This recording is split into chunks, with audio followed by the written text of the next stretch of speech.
Space, the final frontier.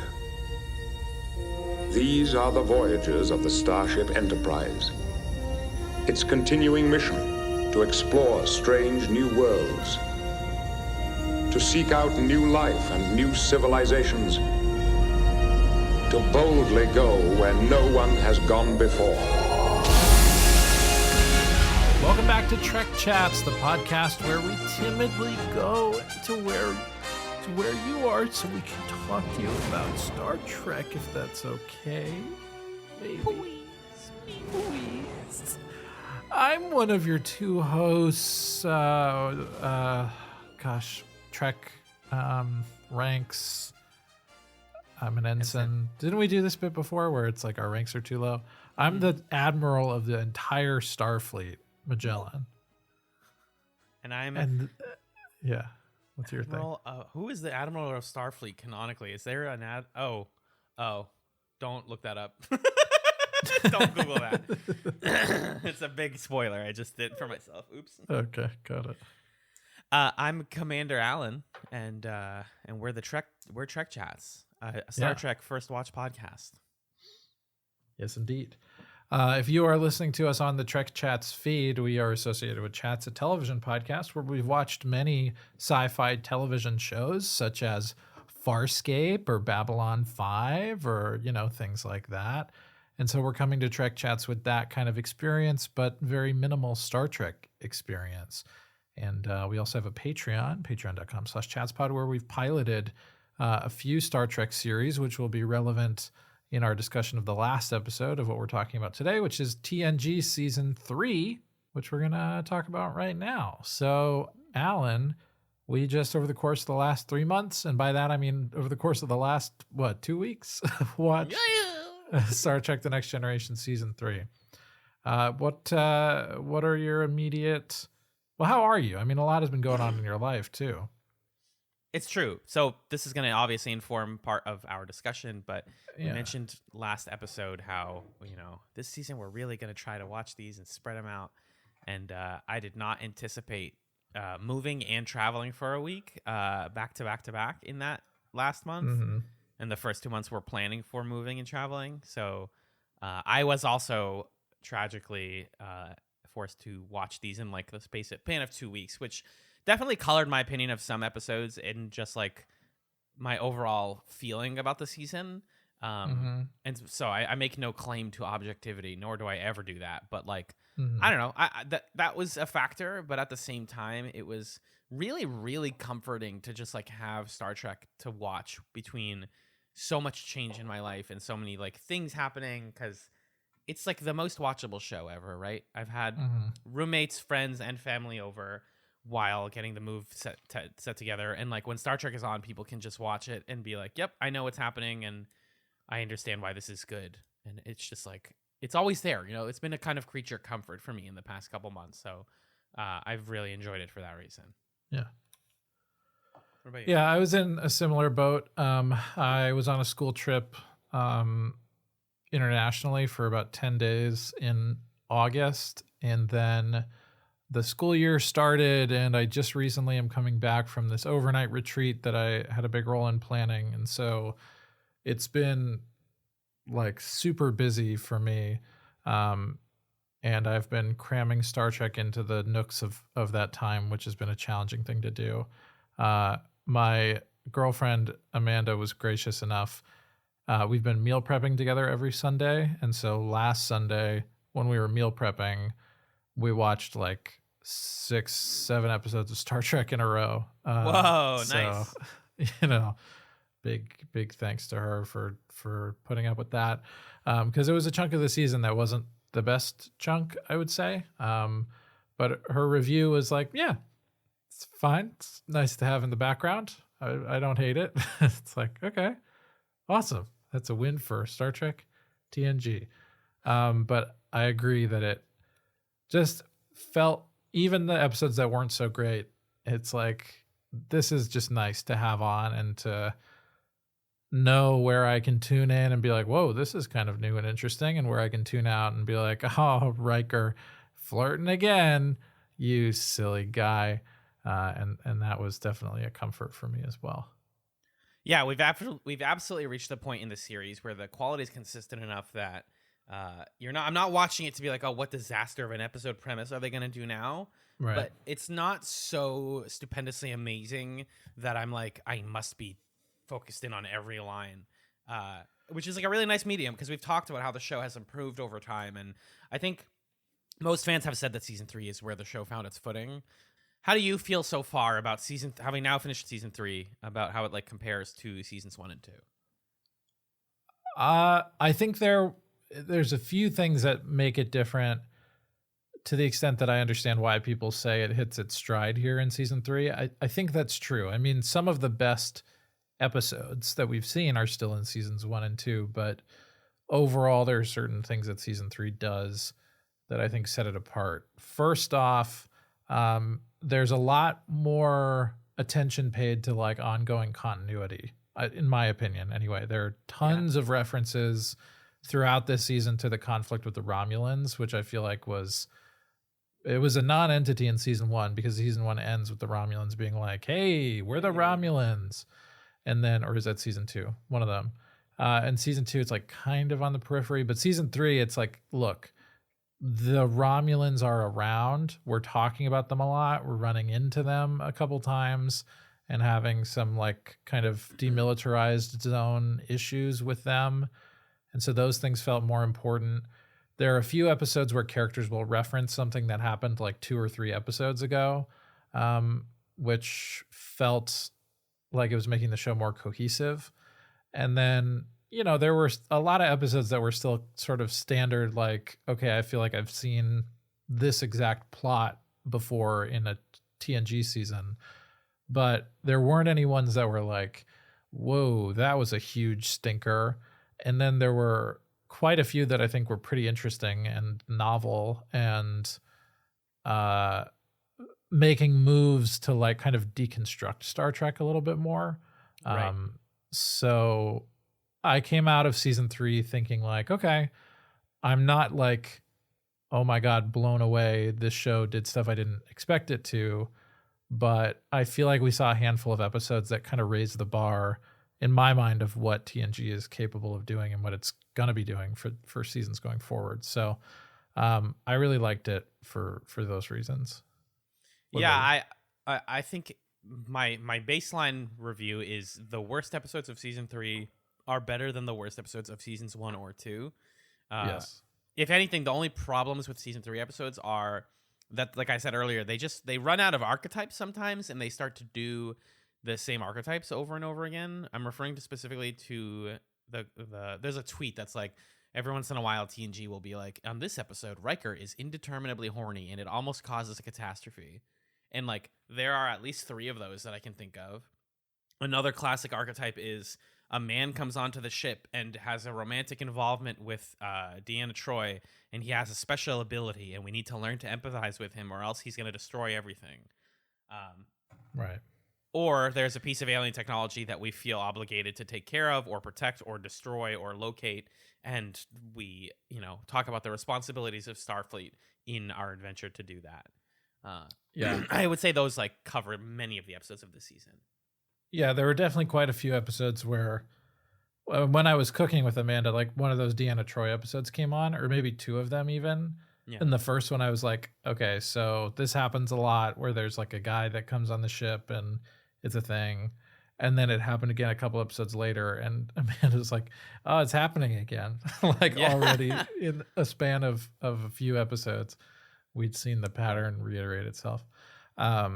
So it might also just be that like, I'm more forgiving of TNG kind of repeating itself at this point, because I can just say, yeah, okay, I'll have fun sitting with this one, but I'm going to kind of turn my critic brain off a little bit, because they're just sort of doing something I've seen before. But yeah, and these are archetypes that don't even get overdone these days anymore. So it's still novel to be like, guy with special power does a cool thing, and sometimes I find those episodes fun, and sometimes they're just kind of a drag. The last big thing I want to talk about is and it's less of a big deal this time than it was last season, especially, but just character and like show theme changes, how things have like evolved in season 3. because you obviously mentioned the greater emphasis on like continuity and certain ideas and characters returning. I loved all of that. I also thought it was really cool that some characters straight up are in a different position in their lives than they were at the beginning of season 3. Referring specifically to Worf, to Geordi, and to Wesley, honestly. Because the only like new character that seems like he's gonna come back regularly is Reg Barclay. But otherwise, like in terms of our main crew, like we have now kind of settled, if I'm understanding correctly. I don't think there are like Barclay's gonna come back. I'm sure. I mean, I know the fandom loves him so much that like you don't just because he leaves the thing at the end of the episode. He's like, oh, don't forget about like Protocol A or something. So he sets up that he's going to come back at least once, but I just know from osmosis that people like him so much that he's going to come back in some context. But yeah, other than him, there's nobody new. Am I like missing anybody major? Well, I mean, obviously Crusher is back, which is great. Crusher's back is the big thing, I would say. And in terms of character changes, Geordi is like coming into his own more in engineering and like developing as a character and also a romantic archetype. I'll have some thoughts about that when we talk about his holodeck adventure, right, and how that is handled. Worf has an incredible arc in his episode that leads to him being disgraced by the what is his race called? The Klingon High Command or whatever, the council. Yeah, the Klingon High Council, like, you know, he's disgraced by them because of political reasons. And Wes is finally done with his Starfleet training and is now an official ensign. He's a red shirt now by the end of the season, which just kind of happens at the end of Sarek. You're like, oh, awesome. I love this. Thank you. Good for Wes. To my knowledge, I don't think Wesley's long for the show, actually. I don't think he makes it through the whole series. Yeah. I believe he is going to leave soonish, maybe after the next season or something. I'm not sure. Yeah. But we can talk about that. Were there any other like character or big changes through this season that you wanted to just like shout out? I think there are some characters that they continue to forward because they're interesting and some that they're sidelining a bit. Like I felt like this was kind of a Riker light season, except for the last episode is obviously a big Riker episode. Yes. But he really feels like more of a peripheral character in this season than in previous ones. There's a lot of Data stuff in this, which I think started in season 2 and is continuing here, which is cool because Data's interesting. The Worf stuff is good. They tried to do more plots with Crusher, but it didn't always feel like those were characterful, you know? But you're talking about Beverly or Wes? Beverly. Okay. Beverly.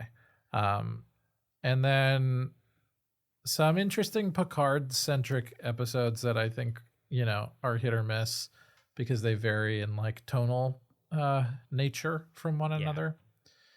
And in terms of like bigger picture themes, I think more so than other seasons, this to me felt like it was a Cold War show in ways that other seasons of Star Trek didn't. Like I think other seasons had been more about kind of like this imagined peaceful future, and they were about more kind of like divorced from presentist concerns, kind of colonization stories, but like, you know, prettied up versions of them. Whereas here, like I was saying before, there's a lot more conversation about like, oh, the Romulans are going to do this, or like this situation is escalating and we have to do something about it. Diplomatic arrangements, and the like prime directive is less of a thing in this season, I feel like, or there's less conversation about it. There's some, but I feel like the Enterprise does more to kind of violate the prime directive and forward the interests of Starfleet in this season. Yes. So I don't know, you know, this season's coming out, starts in 1989, goes to 1990. So this is obviously the very end of the Cold War. The world is changing. We see some introduction of, you know, themes about characters being terrorists, which we'll talk about that episode. But it definitely felt more of its time geopolitically than I think previous seasons had, which is I think interesting and also dates it a little bit in some of the ways that it depicts those conflicts. But that was my read on it anyway. Is this season felt for the first time like TNG is like a Cold War show.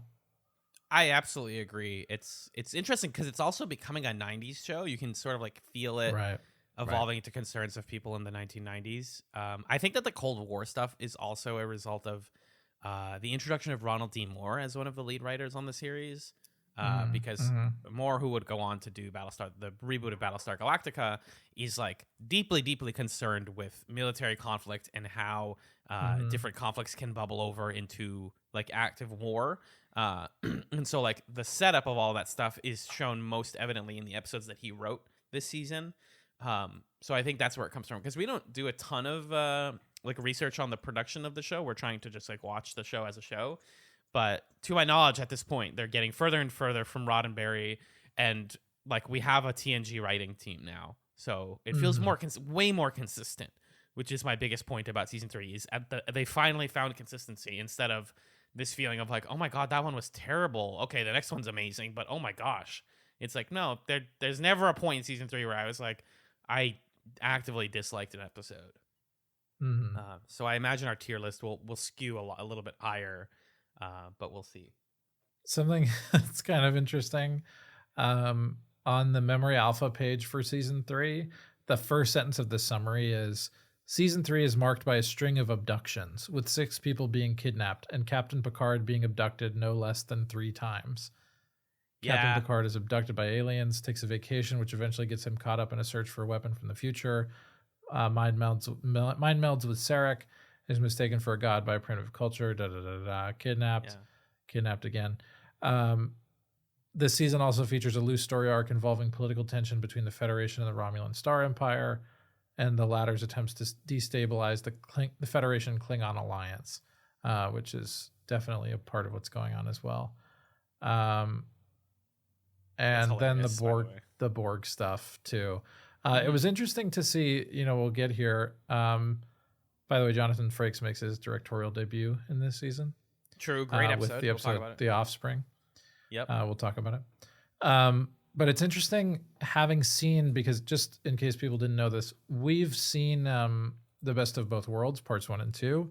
We watched them for our Patreon in order to pilot Star Trek Deep Space Nine. So a more lengthy discussion of those episodes is on our Patreon. But it's interesting to see season 3 prepare you for The Best of Both Worlds, with these stories about people getting kidnapped, with these stories about political tension and militarization, with some episodes that are about like, is this person the real version of themselves? Or like, can we trust this person that we care about so much? Oh, did Data really shoot that guy? Stuff like that kind of introduces themes of doubt and uncertainty and tension and violence, and gets you to the point where you're primed for Best of Both Worlds to happen and end the season. I think that's pretty artfully done, and I'm enjoying the fact that I was able to watch the season knowing where it was going to go, because I can kind of see them like lay the thematic foundation for that moment at the end of the season.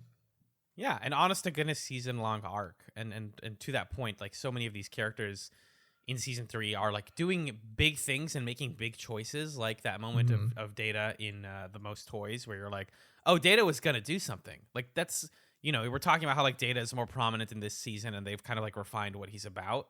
And at this point, he's so human that he makes impulsive decisions sometimes, and like commits to certain things that you're like, basically characters on TNG season 3 actually commit to things instead of just saying they're gonna do things in a way that's like really exciting and makes it feel like the potential is way larger, which is how you get to Best of Both Worlds, where it's like, yep, we are doing this. We are really gonna do this to Picard. Yeah. But let's talk about the episodes, yeah? Yeah, let's do it. So for those who are new to TrekChatz, first of all, thank you for joining us. And second of all, we basically do our standard S, A, B, C, D tier list for the episodes. And in so doing, we briefly discuss each one, just like a 1-second summary and what we thought of it. So we're gonna go down the episodes and rank them in that way. Yeah, we also do bad but actually good, which is below F, but maybe it's above F and above everything. I don't know if we'll get any of those in this season. I was just thinking that. I'm like, I can't, off the top of my head, I can't think of anything that I'm like, Let's hold space for bad but actually good, just in case. Of course. All right, so we start the season with TrekChatz Season 3, Episode 1, entitled Evolution. And this begins one of my favorite aspects of Season 3, which is a series of delightful cameo appearances from actors I really like. So Ken Jenkins is just in this one as a sort of classic Star Trek character of like, my experiment. No, my experiment. I watched this one with Art. I watched this one with Arthur from Full Metal Analyst, friend of the pod, and we were joking about how there's always a guy like this who's like, no, please. Experiments. I'll do anything for my experiment. He'll sacrifice the crew. He'll sacrifice himself if it means that the holy mission, the experiment that matters more than anything else, can be completed. Yeah. So this one involves nanites being released on the ship. They get taken care of. It is mostly a reintroduction to the crew and also reintroduction to Beverly, which I loved. And I think the best moment of this episode is her talking to Picard and being like, so how is my son, though? It's been a year. And he's like, I mean, he's good, whatever. And she's like, no, but like, how is he? Like, is he seeing anyone? Is he depressed? Is he lashing out? I like that. Stubbs, the character played by Ken Jenkins, plays baseball in his mind palace. He's like, I don't need a holodeck because I have this right here, and points to his brain. And it's like, what, dude? Like, and otherwise, the main plot to me was pretty mid. I think that Beverly wins this one on charm. Because it was just great to see Gates McFadden again. Yeah. Overall, it's a low B, high C for me. I think it's a C. Yeah, it's just not super memorable. TBH. It was also just a bummer that we started on like a C tier episode. Yeah. I was like, what? Wait, is season 3 going to be boring? What happened? It felt really good to be watching Star Trek again, but then I was like, meh. All right. Yeah, totally. Okay, so then we get into episode 2, which is called The Ensigns of Command, which is kind of an odd episode. It's the first of many season 3 Data episodes. And essentially, Data... Is this the one with the terrorist guy? No, that's a different one. That's a different one. This is the one where he's on the colony of people, and they're like... Right, the aliens are going to destroy them. Right, and they're trying... Enterprise is trying to convince them to leave, and they're like, no way. And then Data tries to convince them, and he tries to learn things about humans to convince them to leave. And he learns that being threatening is the best way to get people to leave. Right. And there's like a nerdy girl who has like a big crush on Data because she's like benevolently racist against androids. It's true. It's kind of a strange episode. Yeah, the woman having a crush on Data, it brings up a new concept, which is like, what if anybody was capable of love and affection? And so like they just injected a lot of like romance plots into every other episode.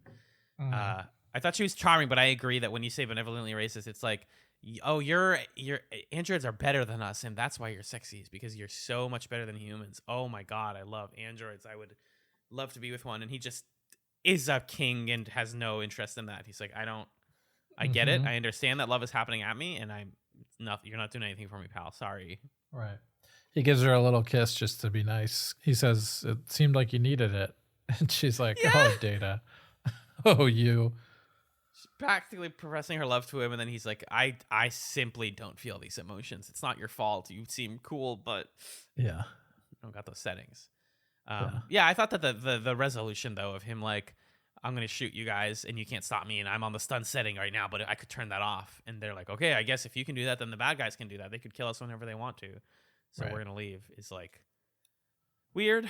You know, sometimes they like, I'm like, what are you guys trying to say in a broader sense about like how to, this season does have a couple episodes about like what you do with like slavery or imperialism or colonialism. How do the rebels handle that in those situations, and what are quote unquote good ways to handle that, which I feel weird about. But me too. Definitely better than the first one. Yeah. I wonder if it's enough better to be in a different tier, though. Yeah. What do you think? I think so. All I right. think Data, I just like Data very much. I continue to love Data. Like, he's my best friend. Data's always pretty entertaining, I will say. Yeah. Was Data your favorite character in this season, too?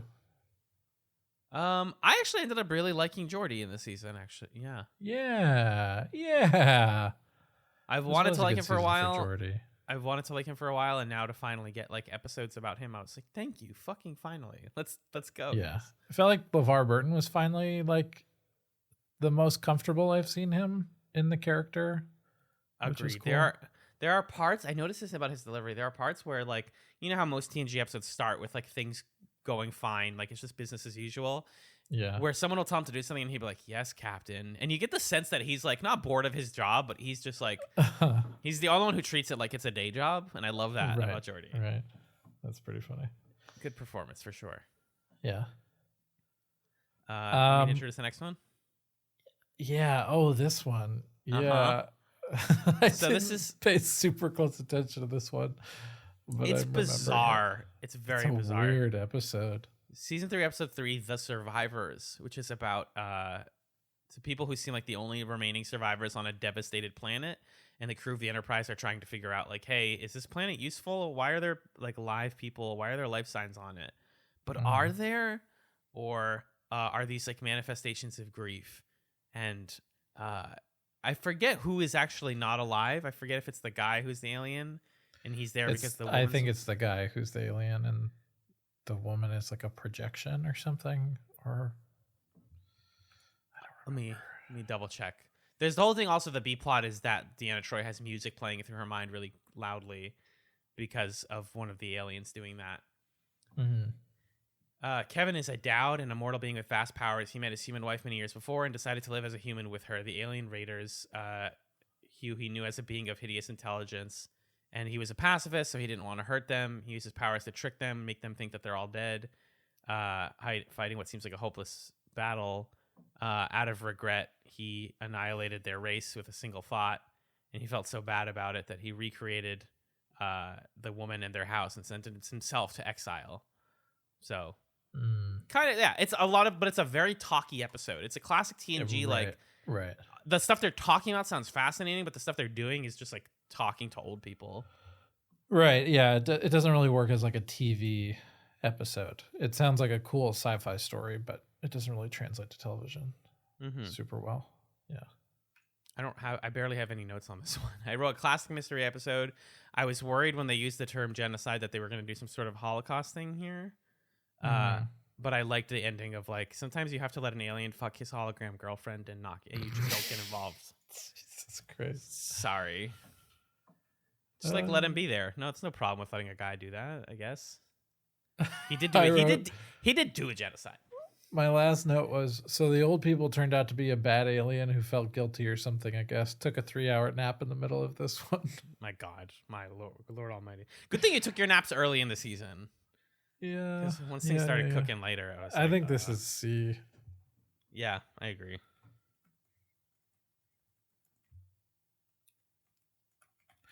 Season 3 really starts slow. I will say that. It takes a while to hit its stride, I think. Yeah, I watched this stretch of episodes on the plane going to California, and so I was like, okay, this is the only entertainment in front of me. I'm gonna pay attention. Like I have no choice but to appreciate this or fall asleep. And I found myself engaged. Falling asleep. Oh, okay. No, I don't know why I have trouble falling asleep on planes, but I was like a little engaged in all of these, especially this next one. Oh God! Speaking of cameos, yeah. So fucking Ray Wise is a fake Vulcan. Hell yes. Bizarre. And they're like a race that isn't as technologically advanced, so they have little tunics on. So he just looks like an elf man. Yeah. What is going on? Basically, Ray Wise and his they're Mintakans. Is that what you wrote here? That's how they said it? Yeah. Yep. him and his Mintakan friends see members of the Enterprise, and then the Enterprise has to spend the whole episode being like, oh, shoot, we messed up the Prime Directive because they saw us, and now we have to erase their memories. And now we have to erase their memories, but then we don't erase their memories, and now Ray Wise thinks that Picard is a god, and now we're fighting about it. And then Deanna Troi and Riker go down as fake Mintakans, which is awesome. And they basically try to gaslight this entire race of people. It's a thing. It ends with a pretty metal confrontation. There's some moments in this season where Picard really, like, you know, does some cool stuff and is willing to get shot in the chest, essentially. Sorry, did we say that this episode is Who Watches the Watchers, by the way? I don't know if Who Watches the Watchers, episode 4. Mm-hmm. But the conflict ends with Picard being like, look, you think I'm a god? Shoot me and I'll get hurt really bad. And then he gets shot and hurt really bad. Uh-huh. It's awesome. My by trivia a bow and arrow. By so a bow and arrow. I love bow and arrows in sci-fi. That's perfect. Yeah. Couple notes I had about this. A couple like trivia. One, Ray Wise being in this is amazing, and believing that Picard is God because he has a healing thing on the ship and like sees a spaceship. And he's like, this has to be God. That's amazing. And like that's the one bit of like, ooh, the Prime Directive is messy. Number 2, OG, his daughter, who also is involved in this plot, is played by Pamela Adlon with a lot of makeup. Okay. Famous comedian and voice of Bobby Hill on King of the Hill, Pamela Adlon. Yeah. Which I just thought was fascinating. And also, this episode was co-written by Richard Manning, who, if I'm not mistaken, went on to work on Farscape. Oh, yep, I recognize that name. Ricky Manning, yeah, I Yep. believe that is the same person. If I'm not wrong, I'm gonna double check his. Oh yeah, yes, that's him. That's Ricky right there. I remember either he followed us on Twitter or he like tweeted at us or something like 7 years ago. He seems like an all right dude, maybe. But anyways, Who Watches the Watchers? I thought this one was kind of fun. I actually, when we did, speaking of Farscape, when we did TrekChatz, I was like, man, I always wanted more away team episodes. And now watching TNG, I don't really find myself liking the away team episodes very often. No, me neither. Because they have to stretch the budget so hard to like make it look remotely believable, and it doesn't always succeed. And the Enterprise just looks cool. Like it's just a cool place to be. I don't know. I don't find myself longing to leave the Enterprise very often. They have all their best sets are on there, obviously, and what they rely on in this episode is like painted backgrounds, which are fine, and a lot of music does the music does the emotional lifting here, which is like fun to me. I think that this season's soundtrack is really good, but my only last note was that at the end when Picard is like explaining how you're not supposed to mess with other cultures, he's like, culture and technology actually develop like in a linear order. Like we can't just give you guys healing tech and give you teleportation because it will like disturb the balance, and also not every culture develops at the same speed. So like, sorry guys, we could help you, but we can't. Is a theme that I find interesting. Yeah, it ends up being, I think, a very entertaining blend of campiness and some interesting meditation on the Prime Directive. Like it's the only episode that I think really addresses the Prime Directive in an engaging way in this season, in my opinion. So it's at least a B, just because it's like got that entertainment value, I think. I agree. Who Watches the Watchers? Let's talk about the bonding next.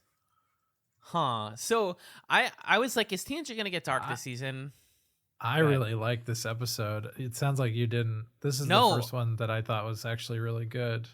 I haven't said anything about the episode yet. I just was like, is TNG season 3 going to get dark? Yes, it is, and they're gonna handle it with a lot of like class and elegance. Like this is an episode about grief, and having just finished The Leftovers, I'm still kind of hungry for shows and stories about grief. And I was like, this is so interesting. So basically, the episode opens with like an away team mission that goes poorly for a team member who we haven't heard of before, and her son Jeremy is still on the ship and is like they're helping the various members of the team are helping him grieve the loss of his mother. And meanwhile, an alien beams onto the ship in the guise of his mother and is trying to take him back home to be his caretaker. And the Enterprise crew has to be like, that's really nice that you're thinking to do that, but you can't do that. You have to let people grieve. His mom is dead, and recreating his mom in a simulacrum on a planet that he can't even live on is like not helping him. And this also intertwines with him, Jeremy, the kid, becoming friends with Worf via a Klingon bonding ceremony. That's why it's called the bonding, which is a great peek into Klingon culture that we get way more of later. And just it's essentially like an adoption, but like I'm adopting you as my brother kind of thing. Yeah. You're like a sub in a quote unquote like permitted Klingon, you know? Yeah. I loved it. I was like, wow, you did it. You told a good dramatic story. You had a child actor who was great. You nailed it here, guys. Yeah. And it's an underrated type of episode. Like it doesn't have it has a sci-fi premise, but at the end of the day you can what's it called? You can tell a sci-fi story without using like magic and lights and all that stuff. Yeah, because the only sci-fi stuff really is that there's this creature that's creating this like false environment and mimicking his mom, and otherwise, and we're on a ship, I guess. I really like this episode because it also had Deanna Troi like being a therapist and doing some like family therapy stuff, which was cool.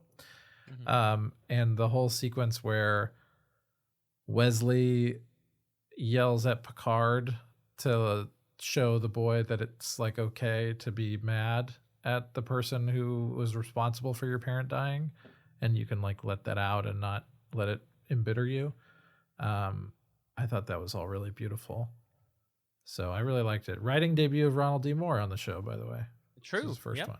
Speaking of like, war and the effects of war on people, you have a child who's dealing with the loss of his mom. This is definitely the first major high point of the season. I found an article on StarTrek.com that's called 30 Years Ago, The Bonding Subtly Rebooted the Next Generation, which ostensibly is arguing that before this, one of the biggest worries of the show was we don't feel like we know the crew. We don't feel like they're family. And like seeing all of these characters like reach out to Jeremy and like be empathetic and like root for him despite all the opportunities to neglect him brought the show from like a crew of like sort of like stoic outcasts to a family. And from here on out, TNG is about a family. I love that. Yeah, I can see that for sure. The Worf scene really touched me. Also, I was like, God damn it. Michael Dorn's so good in this show. It's not fair. Yeah. It's at least an A, if not an S. I would argue for an S tier because of how much it pushes the show forward in its character dynamics. I'm down for that. What is the actor who plays Jeremy doing today? How old is he? What's going on? I would like to know about this. Show me the child. Gabriel Damon is the actor's name. He's 46 now. Jeremy. Oh, he's done some other stuff. Jeremy. Oh my God. Gabriel Damon Lavezzi is an American real estate broker and former actor. Oh, he got into real estate. Oh no. Okay, F tier. Just kidding. All right. Episode 6, yeah? Yeah, the booby trap. Booby trap. Interesting title. Uh-huh. What are we doing here, guys? Because it's kind of a silly name for an episode where there's some kind of trap, but also like Geordi has a computer girlfriend. Right? Yes. Geordi's sad date is the booby trap at the beginning, and his computer. Is this the computer girlfriend? Yeah, this is computer girlfriend. Yeah, that's the other booby trap. It's kind of, come on, guys, really corny. But another, speaking of like, oh, they made this like canonical, is now people tease Geordi for fucking being in love with the thing. He's in love with the engine. I feel bad for my boy. Treat my boy better. It's so harsh, guys. Like the fact that this episode is genuinely like Geordi going, I don't know, like if I'm ever gonna find somebody who I fit with and who like who understands my work environment. And he finds that in a virtual woman, and they don't play it for a joke. And then she at the end is like, "You'll always have me. I'm in the engine." And he's like, "Okay, I love you." And so the joke, I'll probably like the meme in the fandom is like, "Oh my God, Geordi loves the engine." But like, that is touching, also, guys. There's something kind of sweet about that, I think. So I felt bad. It's a goofy ass episode, though. Honestly. Yeah, it's goofy. It doesn't do computer girlfriend as well as when Riker had a computer girlfriend. And it's a little strange. But I think, it's nice to have Geordi have a plot where it's like, look, you can just be yourself, and like that's great. You don't have to put something on or try too hard to impress someone. If you just are who you are, you'll meet somebody who is a good fit for you, even if she's like a dead rocket scientist in your computer brain or whatever. There's also like weird nostalgia in the other half of the plot for the early days of aviation. And there's this strange resolution where like Geordi and the doctor and the computer are trying to figure out how to get the computer to fly the ship through this asteroid belt and out of this gravity well or whatever this trap is that's happening to them. And the resolution is like, the computer can't do it. Only if we turn off all the stuff and have Picard do it by hand, then we can get out of here, because human intuition. And that just rang really hollow to me, because it's like, it felt egotistical almost, or like kind of like a Luddite resolution to this thing. Nothing is going to be as good as a pilot and a single rudder or a single propeller or whatever. Okay. I don't think that's true, actually. I think that's actually not correct, but sure, why not? It was kind of cute, but like a little strange. This one was partly written by Ron Roman. It's his only writing credit, so I can't point fingers and be like, this is the guy who also did X, Y, and Z. It's like they got a one-off writer who clearly was into like old aviation and stuff, and was like, back in our day, nothing but good old-fashioned manpower could take care of something like this. Yeah, it just felt like a classic, one of these classic weird things I don't always love about TNG, which is like the boomer nostalgia that's happening here, or like the Greatest Generation nostalgia, or whatever generation this is that's doing that. Right. It just makes the show feel like dated in a strange way. I think that brings it down to a C for me. Yeah, I think that's right. I think that's right. Definitely enjoyable. Guinan being like, yes, I can tell you I'm a woman, because they're talking about like, gender and romance, and I was like, oh, Guinan gets to be a little bit horny this season, you guys. It's kind of fun. Yeah, this season did more Guinan, and that was correct. That was the right choice. Absolutely. And they do continue the somewhat problematic trope of her just like being the second, or the different kind of like empathetic person. Like she just solves the plot for people because she's the wise old black woman, and it's like, I still feel weird about that, but the show continues to do it and doesn't really comment on it at all. Yeah. And again, this one's important for understanding the memes of like Geordi loving the engine, but at the same time, you actually watch the episode and you're like, oh, I get how you get there. Yeah, it's kind of sweet, actually. Yeah. All right. So now we're on to episode 7, which is called The Enemy. Oh my God. So thank you so much to everybody in the chats community for not telling us that Andreas Katsoulis is in this show. And if you did, then we forgot. Whoops. Yeah, I'm sure it was mentioned at some point and we forgot. Or at least they didn't tell us what episode it was in. Yeah. Wow. Well, episodes, actually, because this isn't the only one. Spoiler alert. Andreas Katsoulis, for those who don't know, played Jakar on Babylon 5, an amazing character. Yeah. And if you're wondering what Jakar is like, it's exactly like this guy. It's like pitch, word for word, inflection for inflection. Yes. He's doing a Jakar here. And what's exciting is that this episode also, speaking of the Chats and greater community, is doing a sort of take on Enemy Mine. Where like, what if the human or the humanoid and the alien were stuck on a planet together and had to help each other? Right. Shout out to the Spit and Polish podcast where we covered that movie with the folks over there. Yes, great podcast. We watched Enemy Mine. Thanks to them. Great film. I don't think this episode can get as weird as Enemy Mine gets. Who could? Who possibly could? No way, right? But this is a character first episode, and science fiction is informed by the needs of the characters, which is what I really appreciate.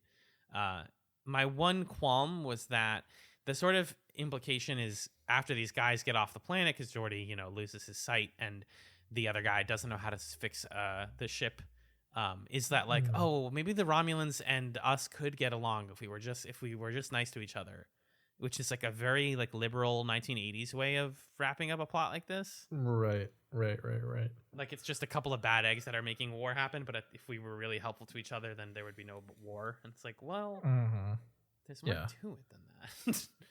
Because Enemy Mine, if I remember correctly, kind of acknowledges like larger structural problems at the end of it.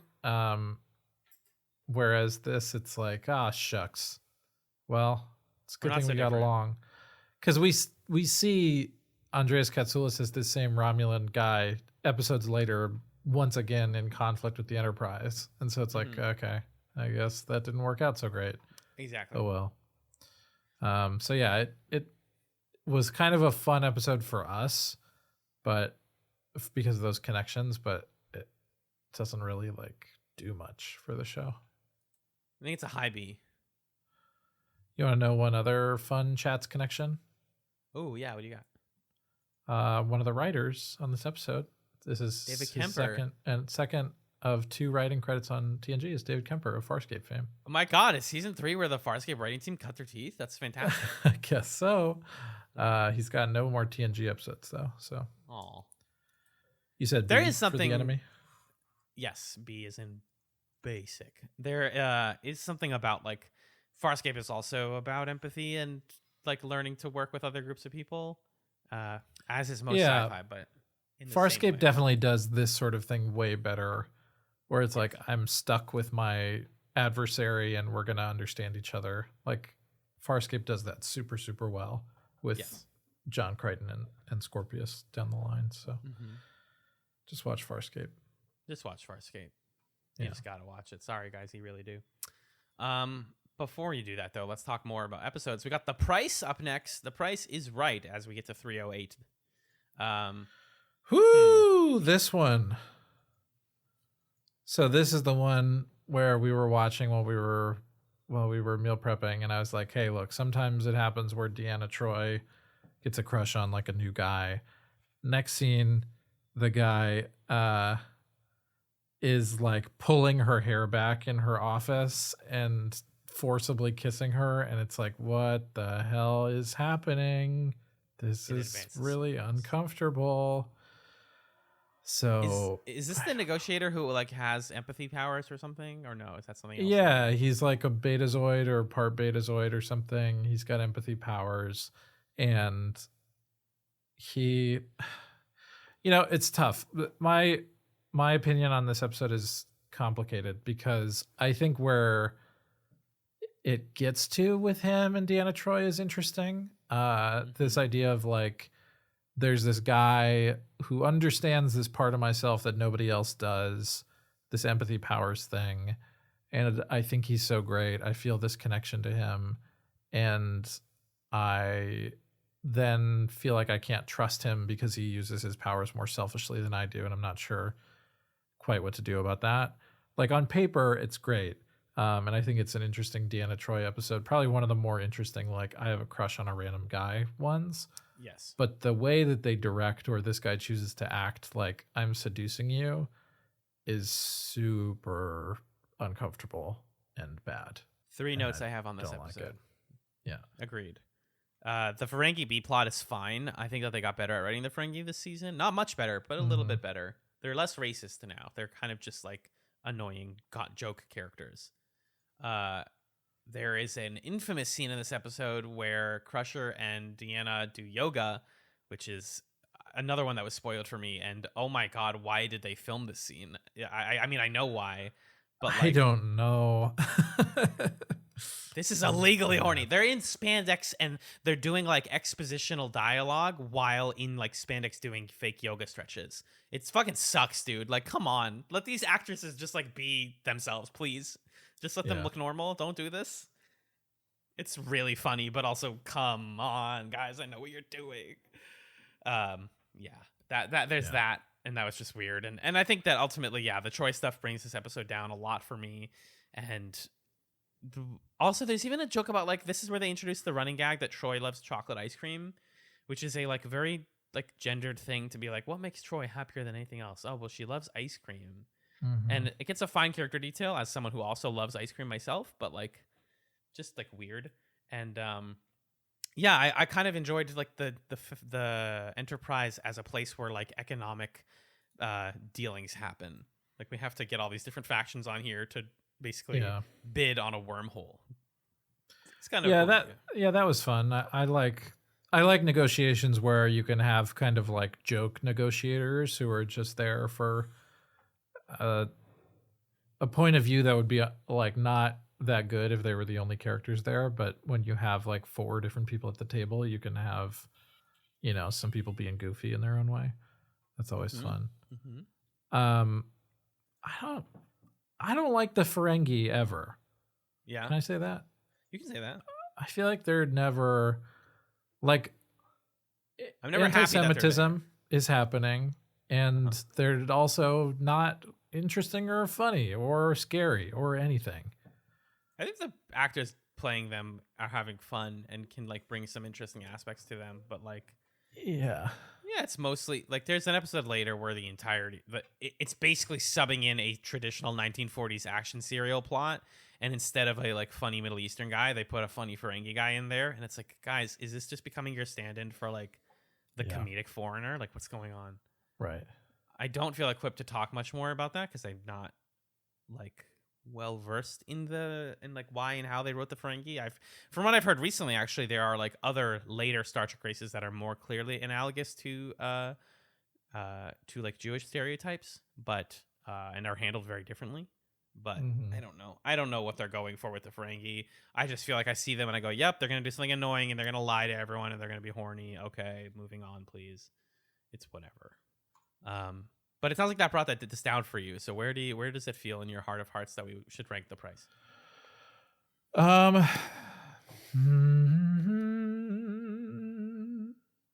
don't know. This to me feels like the script had potential, and then the way it was brought to the screen was like not cool. So it's a C for me.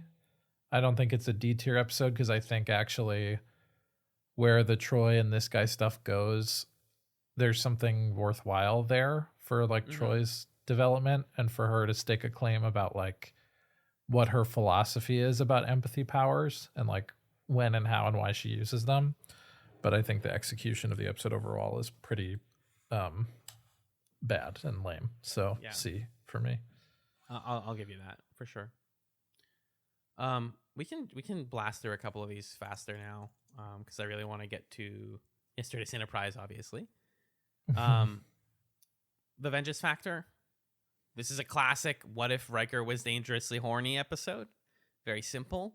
There are a race of people who have a elder who comes onto the ship trying to recruit these people who like branched off from their faction after a like culture war and a faction war that they had many years ago.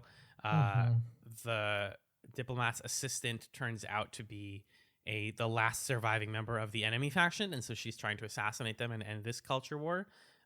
What it actually turns into is Riker is down bad for a young woman, and it's just kind of him being like, oh no, I fell in love with an evil woman now. And she's ageless, and they blast her in the stomach, and then Picard's like, the wars are over, Utah. And it's like, okay, guys, you did it. But also, is that breaking the Prime Directive, even though it was on your ship? Because you just ended a war that wasn't for your people, but it's pretty mid. Yeah. This after the previous episode, I was trying to get Amanda to guess who my favorite character was, and I guess I talked about Riker a little bit too much, and she was like, it's him? And I was like, yeah, Riker's pretty cool. And then when it got to the scene where he's talking to what's her name, Utah?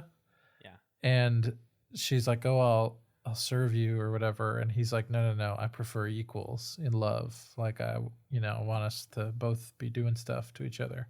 Ew. I was like, see, Riker's pretty. We stand a woke king, and my girlfriend was like, that is an incredibly low bar.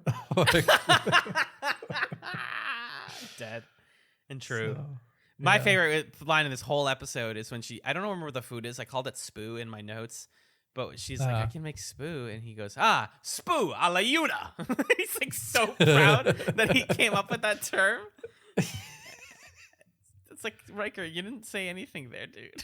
You goober. Yeah. This one's whatever. I don't have any strong feelings about it, to be honest. It's a hard C. Yeah.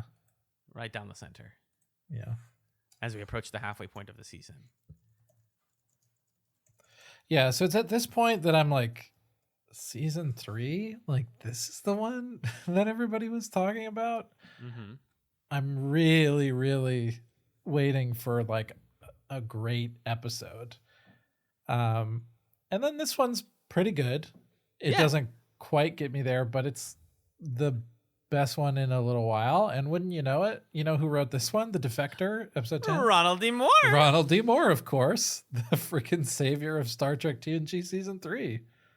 Yeah, he definitely, he put his whole writer's, I don't want to say writer, ussy or whatever people say. He put his whole chest into this. Ew, gross. No, he put his whole chest into this episode. It's fun. The Enterprise grants asylum to a defector from the Romulan Empire who claims to have vital information concerning a renewed Romulan offensive. So season-long plot renewed. Andreas Katsoulis is back. The defector is interesting. Picard is earnestly thinking about what happens when war starts, and he tells Data in one scene, amazing scene, he's like, Data, you are an android. You are going to outlive most of us. Write down everything that's happening, because historians are going to need to know what's happening. Mm-hmm. And that really worked for me. Yeah. That's another like Ronald D. Moore kind of thing is like, okay, well, what happens around war? What happens around conflict? Well, somebody has to take the notes down for history books. Right. And more good Klingon, more good Romulan acting.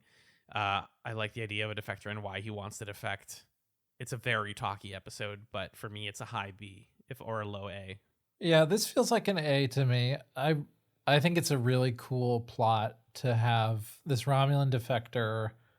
Like, it's really moving when he describes why he defected from the Romulan Empire, and the Federation folks are yelling at him like, you're a traitor, or like, well, you don't get to do this or that. And he's like, look, Picard, are you a father? Like, the reason that I did this, the reason that I defected, is to save the future of the Romulans. And I love the line where he says, my daughter will grow up believing her father a traitor, but she will grow up. I was like, fuck. Yeah. That's awesome. That's so good. Yep. Yeah. The return of Andreas Katsoulis is great in this one. This is a pretty good episode, I think. I'm comfortable giving it an A. I think it's A worthy. Number A with a bay? I don't know. I'm A with a bay. I have a lot of notes about The Hunted, but in my memory, this isn't the best episode. But I have a lot of notes. Mostly excitement that James Cromwell is here in an episode about a super soldier who is shunned by his planet and wants basic human rights and is refused them because of bigotry and worries about power imbalance. I think politically this episode is super fascinating and again feels like a big like Cold War refugee sort of plot or something. It also feels like every dime store sci-fi novel I've read where like, oh, this person, like, why are they so strong? Why are they so powerful? Oh, because he's a Marine. Oh, fuck. Like, I thought the reveals were great. And I love James Cromwell looking young with a crispy little beard and a little mustache thing. That's super good to me. Yeah. He brings a lot to it.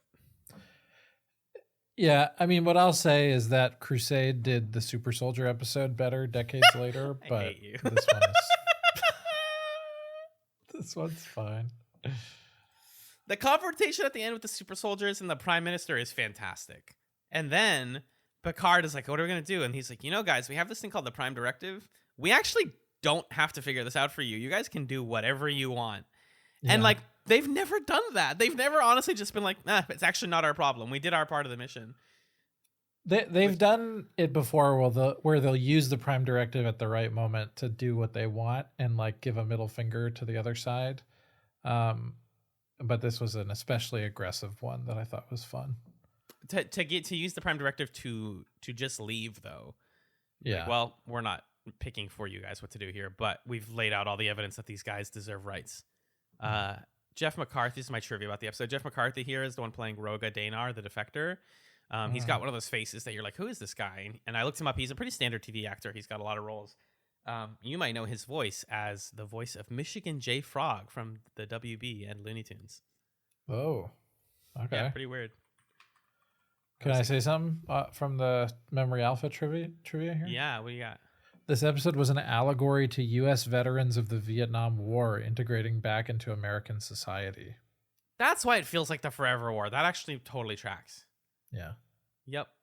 That tracks 100%. The fact that he's got the military vest, the fact that they're like, you guys built us up to fight this war and then didn't build us any method to reintegrate. That's totally bullshit. Yeah. Yeah. This episode, and there was a previous one we talked about where it was like, the conflict is the Enterprise trying to beat something that blew up a ship 1,000 years ago, and like their hubris and thinking that would be easy. This episode is also what you get to watch Dagar like infiltrate the Enterprise effortlessly, and how like surprisingly easy it is to do that, and it kind of like humbled the Enterprise in a fun way. Yeah. But I think this is a high B, low A for me. Yeah. What do you think? I'd give it a B. Yeah. Okay. It's right on that cusp, though. It's solid. Next is Deja Q, the Q episode of the season, y'all. Did you remember Q? I lied. That's not the next episode. I don't have notes about the next episode. Yeah, Deja Q is the 13th episode. Fuck. You did them out of order. You're right, because I went back and wrote. I don't think I took high ground. Oh no, I did. But you're right. I put them in. No, I even wrote them in my notes in the right order. Sorry. This one politically is fascinating and ultimately bad. You're talking about the high ground? The high ground. Yeah, that's right. Yes. Yep. So season 3, episode 12, the high ground. Essentially, the plot of it is Dr. Crusher is abducted by terrorists, is how the episode styles them, who are struggling for freedom on their planet, and they want to like involve the Federation to make a statement, basically. Mm-hmm. So they're holding Crusher hostage. She befriends the like leader of this terrorist cell, who has a lot of quotes about, we're on the right side of this. Finn is his name. There's this really stupid exchange where he says, "This is a war for independence, and I'm no better or different than your own George Washington." It's the thing that this guy says. Crusher says, "Washington was a military general, not a terrorist." Finn says, "The difference between generals and terrorists is only the difference between winners and losers. Yeah. If you win, you are called a general. If you lose," and Crusher says, "You're killing innocent people." So there's a lot of stuff like that. And then it ends with the boy putting down the fucking gun. Shut up. Yeah, like he gets shot, and then one of the people in his cell is gonna go shoot the authority person, and then puts his gun down. And then Riker's like, maybe it just takes one person to put down their gun, and the cycle of violence ends. And it's like, no, it's a lot more complicated than that. And like oppression is a thing that we have to do something about. So, so before I give my rating, it sounds like all of the writers were unhappy with this episode. Ronald D. Moore described it as, quote, "an abomination. It's our one terrorist show. We didn't have anything interesting to say about terrorism except that it's bad and Beverly gets kidnapped. Ho hum. They take her down to the caves and how we have a nice big preachy speech about terrorism and freedom, fighting and security forces versus society. It's very unsatisfying, and the staff was not happy with it." And even Michael Piller went on to say, "What was our point? What was the point where what was the point about terrorism in this show? Was it the point where the boy puts down the gun and says maybe the end of terrorism is when the first child puts down his gun? This was effective in the context of the episode, but it's certainly not a statement that provides any great revelation. You must be prepared to say something new about social issues," which makes me really optimistic about like what the writers are thinking. Like they get it. It's just that sometimes the reality of how you make an episode is like, it just didn't come together. So that was good for me to hear, but yeah, that does help a bit. Yeah, this is a low C, high D for me. I think, yeah, that's an interesting one. I think what gives me low C is that the part where Crusher is like, I have to be a good doctor. It's my duty to stay here, even though like I don't. It's dangerous for me to be here. Is like pretty interesting, and also Picard punches a guy in the face, which I just love that. Yeah, and the guy like draws pictures of Crusher, which is kind of fun. Yeah, they actually had those. Those were good. Beverly.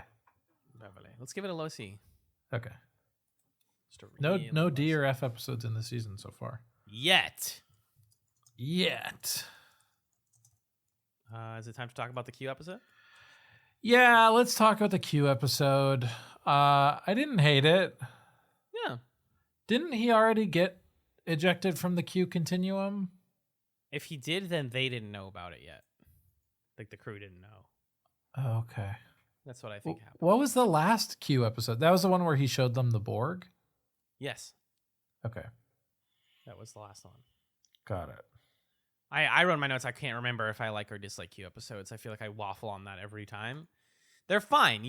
I feel like in my head I should either be saying, oh, I love every Q episode, or I hate every Q episode. And these are actually simply fine. This is also the episode where we get the Picard. Speaking of many Picard memes that came out from this season, Picard covering his face in shame was when when Q goes, in all the universe, you're the closest thing I have to a friend, Jean-Luc. Picard's like, and like that's my favorite stuff in this episode is people being like, go away, Q, please go away. We hate you. Like I like Q as an annoying force way more than I like the Ferengi as an annoying force. Agreed. Yeah, I agree with that. I've softened on Q just because I think every time Q shows up, it's like the magic is a little less annoying, and it's more just like I'm a super powerful space entity. And the guy playing Q is just having the time of his life. I mean, you can't fault him for that. He's loving every minute of it, and I'm here for it. Yeah. But I don't know. This one was fine. No bad feelings about it. I want to give this one a B because Q's spandex pants leave nothing to the imagination. I have more. It's not just that. I have more. Hold on. Works for me. All right, fair enough. Fair enough. He says to Worf, very clever, Worf. Eat any good books lately? Which is the best diss I have ever fucking heard in my life. Q realizing he has back pain for the first time is amazing. Yeah. He's realizing he's now 30. It's so funny. Guinan stabbing him while he orders his 10 sundaes. She's like, no, stop. You're annoying. Don't order 10 sundaes. Because he doesn't know. He knows he's hungry and he knows he wants food to make him feel better. But he doesn't know what to order. So Data's like, well, you know, what's it called? Troi always gets sundaes when she's sad. And so he orders 10 and then he's like, I don't want them anymore. I'm not hungry. And like the sadness that he feels when he realizes that Data is a better human than him. Mm-hmm. That's great. Yeah, his friendship with Data in this one is charming. I do like that. And it ends with him giving Data laughter. Yeah. Which is kind of cool and eerie when he's like cracking up and everyone's like, the fuck? Someday Data's going to say a contraction and the whole show is going to end. Yeah. I'm scared about that. I think it's a B. I agree, yeah. With it. Yes. I'll give you more C's, don't worry. We're basically in B or C territory for this whole season, which I think is accurate to how I felt. Yeah, it's like super middling. And this next episode, A Matter of Perspective, episode 14, continues to be middling, I will say. What if they did a Rashomon? Yeah, look, we did a commentary chats of the actual movie Rashomon on our Patreon a few months ago, and nobody's done it that good. This is not like any different or better than Rashomon, the movie. The Rashomon part of this episode is terrible because none of the other interpretations make any legitimate sense. There's no part of me that thinks that Riker is going to go like, come here, Toots, I'm going to hug you and I'm going to have sex with you. I don't care about your husband. Like, that's not Riker. No part of me believes that that's you. The Rashomon thing only works when all different interpretations of it make some sort of sense. That's the whole point of Rashomon, is that this is subjective. Or when you could plausibly believe that someone's lying. But Troi is like, well, all of you are telling your version of the truth. And it's like, what Riker said and what she said, those things can't coexist. Like, those are completely different events. Right. So, and it makes us confront the idea that maybe Riker could use his authority in the Federation to like do whatever he wants and to like assert dominance over people, but not to the point where he would blow up a spaceship. Like, it's way too absurd. The recreation on the holodeck is a really cool idea, but I don't think that this episode goes anywhere. It's a non-starter to me. Yeah, maybe there's a more modern show that does this and like actually genuinely asks these questions about Riker and like, is he predatory? Does he like pressure women, or I think those things would definitely be valid things to ask of his character in like a more serious show. But in the confines of this show, it just feels, I don't know, like such a departure from the norm that it's like kind of hard to believe that they're genuinely doing that or treating that as a genuine possibility. Yeah, exactly. And I think that this episode is just a bottle. It's a money saving. It's a bottle episode. It takes place entirely on the recreation holodeck. Sometimes you got to save money in the middle of your season. I totally get it, but it's not very interesting. Right. Yeah. And what is it? I think it's a C. Maybe. Yep, that's a hard C. And then we get to another type of episode.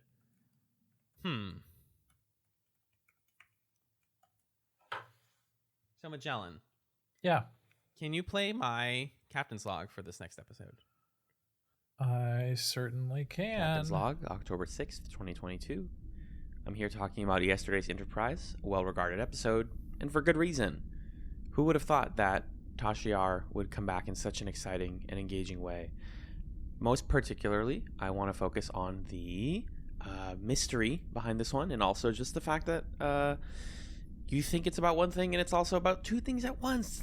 TNG doesn't do enough like that. And by that, I mean, like, there's the Enterprise being a warship thing and also being, like, in a fucked up dimension. And then also we have to save the Enterprise C plot. And I think those two are blended really well. So let's talk about it. Cool. Thanks, Alan. Appreciate that, pal. This time I didn't do any games where I tried to talk to myself deliberately because I knew I would be wrong. Yeah, it's a very much hyped episode for a reason. It's considered one of the best episodes of TNG. Was it overhyped for you? Did you like it? I didn't even know that it was supposed to be amazing. So I got to just watch it, and it was amazing. Oh my God, though, dude. This episode was really good. Are you guys just can the show please do stuff like this more often? It's so like even beyond the beautiful redemption of Tasha Yar, beyond that, amazing. Which is like amazing. Beyond that, just the actual premise of Guinan is our guiding force as the regular Enterprise that we're used to is in a twisted version where it's a warship and Tasha is still alive. And at the same time, what if the Enterprise C came back through a time portal and we had to send it back in a way where it wouldn't explode again? That's so interesting. Like, it's juggling a masterful amount of plot lines, and all of them managed to work together and like synchronize at the end. And I mean, holy crap! It also just like looks incredible. I think this set for the war version of the Enterprise, the creepy dark version of the Enterprise, looks so good. I think the performances are amazing. You don't get to do this very often, right? You don't get to redeem a character death like this. And not enough can be said about how valuable that is to bring back I'm sorry, Denise Crosby. There we go. I was trying to remember the actress's name. And to have a character seriously be like, Guinan is like, hey, you're dead. How did I die? Oh, you died in a really stupid way, actually. It was really sad. Right, for them to acknowledge that and say, like, actually, it wasn't meaningful enough. Yeah, you didn't die a meaningful death. And so she's like, okay, I'm going to die. I want to die a meaningful death. It's awesome. Really awesome. Yeah. No, this is an incredible episode. I mean, also from the time travel logic of it, like, there's a lot of times where you'll see a time travel plot where someone will come from the past to the future, and someone will go from the future to the past, and they'll be like, oh, we've got to fix this before we fuck up the timeline. And then you're like, wait, but when does that happen? It's kind of arbitrary. Like the whole Back to the Future thing of like, my skin is fading away. Why didn't that just happen instantaneously? And in this one, as soon as there's something that's messing with the flow of time, immediately the present day is different. So there's not this kind of weird thing of the normal Enterprise characters are like, we have to send you back before the timeline gets messed up. It's already messed up. And then they figure that out in the context of this new timeline, which is super trippy to watch, and feels a lot more. It's easier for me to suspend my disbelief for a time travel story like that, where it's like things are already broken and we're having to put them back right as opposed to preventing them from going wrong.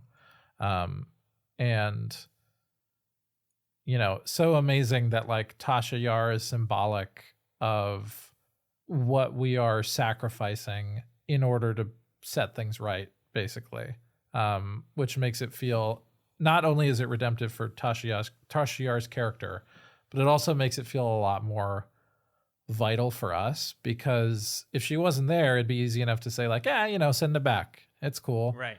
Whatever. That's where they're supposed to go. Yeah, I kind of like these people. Oh, this one guy, I've seen him and stuff. He's pretty cool. He has a good friendship with Tasha Yar. That's fun.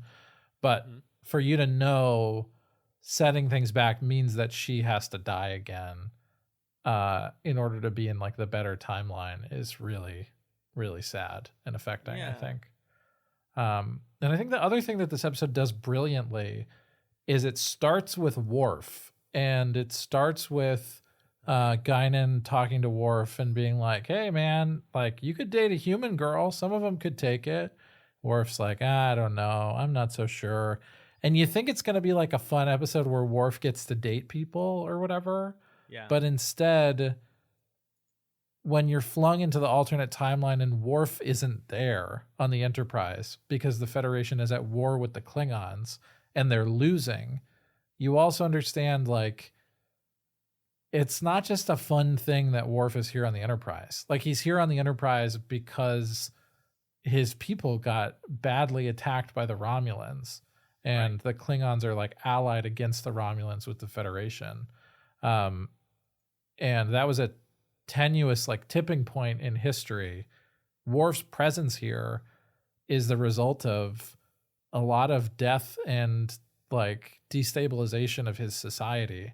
So like for him, it's not a cute story of does Worf get a girlfriend or not. It's like he's grieving a civilization's decline, you know?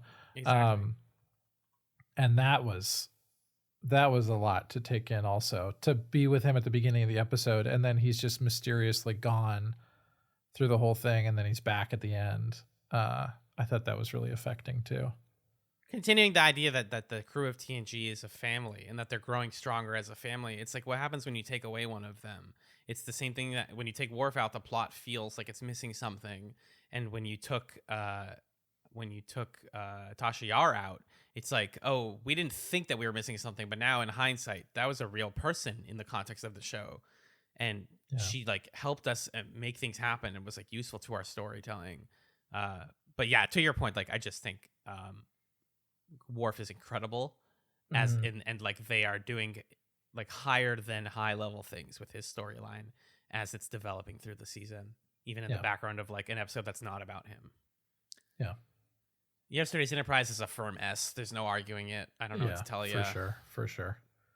I couldn't believe how much I liked this one. I was like, yeah, it's gonna be overhyped, like whatever. Yesterday's Enterprise, like it's whatever. It's worth the hype for sure. Yeah, and it's a major turning point in season 3. I think the back half of the season is way better than the front half. I agree. Like this episode 100%. Forward. Mm-hmm. Yeah, now we're about to hit a string of bangers. So yeah, I have a captain's log about this next one. Oh yeah, I'll play it for you. Thank you. Captain's log, stardate 5:34 p.m., October 8th, 2022. This is my first captain's log of season 3, because prior to this point I haven't felt particularly motivated to speak about my opinions on these episodes, and also because I've been using the show largely as a kind of background chores show. There have been episodes prior to this point that have entertained me, or that I found fun. I even liked Deja Q to a certain extent, even though it felt like I was having deja vu while watching it. But Good joke. these previous two episodes, yesterday's Enterprise and The Offspring, both I think did what season 3 was not able to do so far, which is present something that felt new to me in the realm of TNG. I think the previous episodes of the season felt like they were rehashing plots that I'd seen before, but these two episodes explored kind of new riffs on some of the sci-fi tropes that TNG explores, the themes that it explores, presenting them in new packages. And, you know, I wasn't crying at Data saying goodbye to his daughter. You were, so... I was? No, we were both crying at that. Yeah, we were. Anyway, I felt pretty moved, and I wanted to say something about it. Magellan out. Thanks, Madge. So let's talk about The Offspring. Oh my gosh, what a great Data episode. Are you kidding me? I had no idea. I saw somebody put, my friend has been watching TNG, not with us, but just like separately. And they posted just a screenshot from this one, like, oh my God, Data has a son. That's so awkward. And that was them at the beginning of the episode when they were like picking a form. And it was like, oh, the green alien, that's going to be Data's son. And that's the thumbnail for the episode too on Paramount. So I was like, oh, this is going to be like a dumb, like, what if Data has right. I read the summary. I was like, this is going to be stupid. Okay, here we go. And they put their whole heart and soul into this one and made a really dumb premise really heartfelt and really thought-provoking. Yeah. And telling a potent story about parenthood and why we have children. Wow. Wow. What can I say? Hey, guys, I made a son. Just like starting an episode on like, where's Data been? And he's like, guys, I actually made a whole child. Here he is, or they are. Speaking to that, by the way, when they were picking forms for Data's child, there was going to be a lot more about like gender neutrality in this, and some of those things got scrubbed out, unfortunately. And especially about like sexuality and the idea that Lal, Data's eventual daughter, was going to be like introduced to sexuality in a heteronormative way. Yeah. Little trivia: in one of the scenes with Guinan tutoring Lal about sexuality, a script line was changed to turn a hetero explanation into a gender neutral version. Guinan was supposed to start telling Lal when a man and a woman are in love, and in the background there would be men and women at tables. But Whoopi Goldberg refused to say that, and she said the show is beyond that. It should be when two people are in love. So nice. Here's the kicker. It was decided on set that the background of the scene would show a same-sex couple holding hands. But, quote, somebody ran to a phone and made a call to a production office, and that was nixed. Producer David Livingston came down and made sure that didn't happen. Fuck you, David Livingston. Fuck you. Oh, my God. That's what it's supposed to be. Like, that's where it feels like, oh, this is like almost really modern and like beautiful. And then like, we got to swerve and make it like super heteronormative. Yeah, all the gender and sexuality stuff is busted in this one. It is. And it's a bummer because you can tell. You can tell that there was something brilliant in there. And what we got was still brilliant, but just like there was clearly a better script that was like pushed back. Right. Yeah. And thank God for Whoopi Goldberg fighting the good fight. Yeah. Lol. Amazing. That actress does great with being a data, like with being an android, and what it's like having a positronic brain and how to develop personality. And I think the part that was most emotionally affecting for me was when Data quickly realizes, oh yeah, my child can actually learn faster than I can. And she says contractions at like age 13. And he goes, oh, I don't know if I should feel bad about this or I should be really proud, but wow, that's a big deal. It's fantastic. And it works on the back of Data and on Lal mostly. The rest of the crew is like reacting in very respectful ways, which I appreciate. But this is an opportunity for Jonathan Frakes his directorial debut, which we talked in previous episodes about how like other people, especially women, wanted to do directing like Gates McFadden and were declined. But Frakes was kind of like taught how to direct on the show. They gave him the opportunity to learn, which is like really bullshit. But I mean, it's pretty well directed.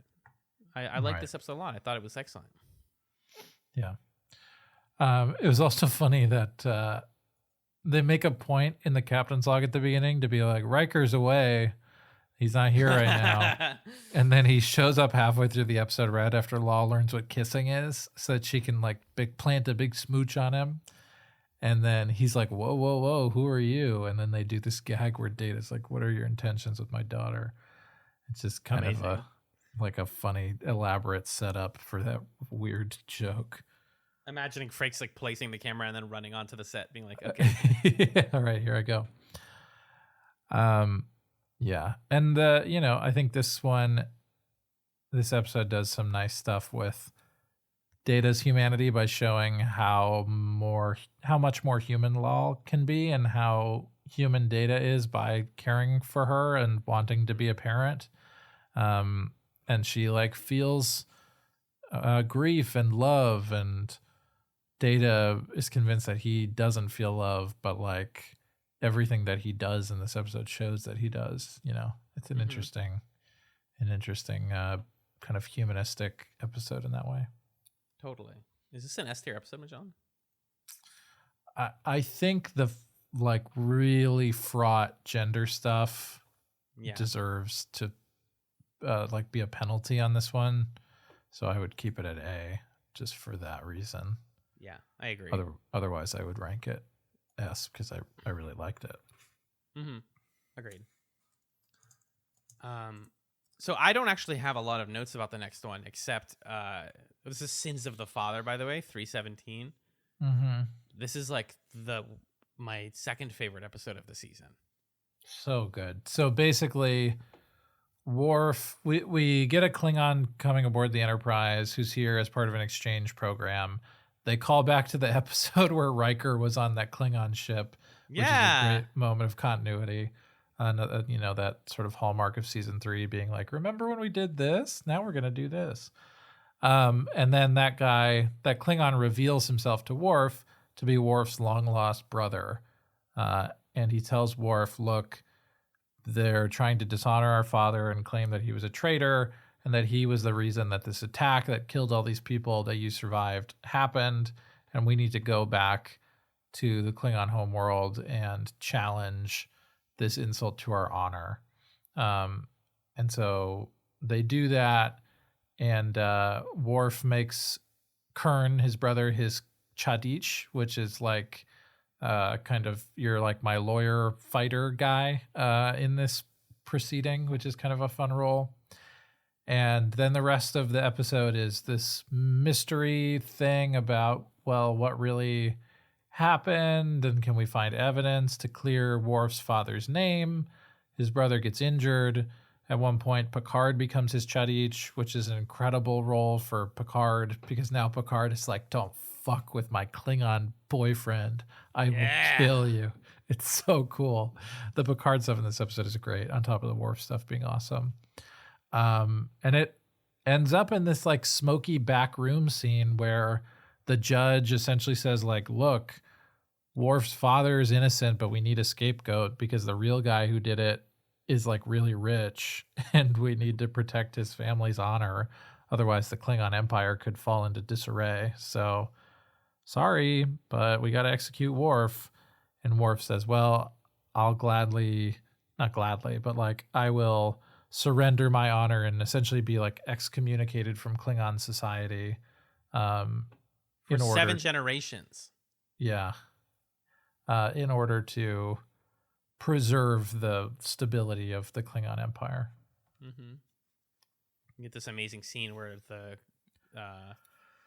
the council like faces away from Worf, and he's like got like the things on his belt removed or his sash removed, and he walks out proudly because being a Klingon is about being proud and keeping your honor. It's not about staying with this corrupt system. And I think this episode has a lot to say politically. I know that this episode is like sowing the seeds of some huge, long-standing Klingon conflict stuff that's going to boil more and more and more. And I mean, Michael Dorn's performance here is it's Emmy worthy for sure. Yeah. Just to realize that the society that like you've been talking about, like he's felt so like begrudgingly attached to, like he wants to be attached to it but feels distance, and now it's fundamentally corrupt. Is like, okay, what the fuck do I do now? How do I go from here?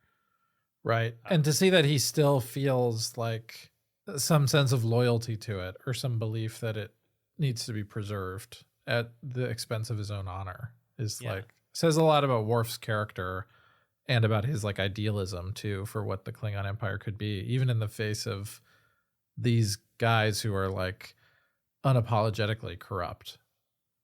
Right. Yeah. So it's just it's a great Worf episode. Yeah. On my like do not skip list, if I were to make a fictional version of that, this would be on there. Sins of the Father. S tier. Yeah. I agree. It's like a little convenient that Worf has a long lost brother, but you know, they don't do that much in this show, so I'll give them a pass. Yeah, they get a pass. Yeah, I agree. Yeah. From here we kind of hit a string of like okay episodes before we get back up to the good quality again. Yeah, those 3 in a row, yesterday's Enterprise, The Offspring, and Sins of the Father, like boom, boom, boom. Oh shit, the show is amazing. Best show ever. And then we get to episode 18. It's like, okay, it's still good, I guess. But Allegiance is this is a kind of a weird episode. Interesting, I think, but not quite as good as those. Where Picard's essentially abducted. Go ahead. Yeah, Picard is abducted by like something out of 2001: A Space Odyssey, and he's sent into this chamber with these other prisoners and replaced with a fake Picard on the Enterprise. And what we learn is that he was abducted by this race of aliens that are studying like the various leadership traditions and beliefs and structures of different alien societies. And they wanted to like see how Picard and these other aliens would do in their little scenario and see how the Enterprise functions. And to them, it's just like kind of a little experiment. They don't even think about whether it's okay or not okay to do it. And like, yeah, that's interesting from a sci-fi perspective. But yeah, you know, I think to me, the best stuff of this episode is like the fake Picard doing funny things and seeing Patrick Stewart do them, like singing a drinking song or like aggressively flirting with Beverly Crusher in his quarters or, you know, things like that. It's like a fun episode for Patrick Stewart, I guess. He gets to play a lot of characters. That's another big thing of this season is people playing many versions of themselves. I agree with everything you said, though. It's solid. I felt weird about him flirting with Crusher because like part of what the imposter is doing is it's using Picard's like clout on the ship and his power on the ship to do whatever it wants and to kind of push the boundaries of that. Because he asks somebody, he's like, hey, I'm going to tell you guys a mission. Do you trust me? And they're like, yeah, obviously, you're the captain. He's like, even if I'm going to tell you to go like somewhere where there's no mission clearly. And they're like, I mean, you tell us to do it, we're going to do it. And he's like, huh, interesting. And we, the viewer, are supposed to be like, so I guess Picard can just do that.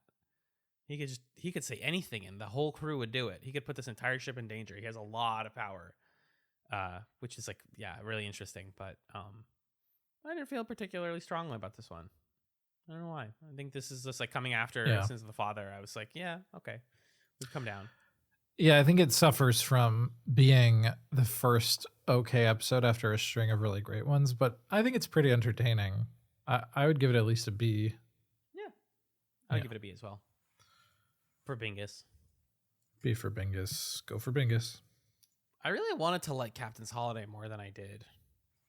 Yeah, this one's goofy. It should be much better than it is. But like, so Picard is told to go on holiday. He's like basically forced to do it because we never get to go to that vacation planet. And instead what he gets is a beach planet where he is recruited by a woman named Vash to go on a swashbuckling adventure where they find an ancient future artifact.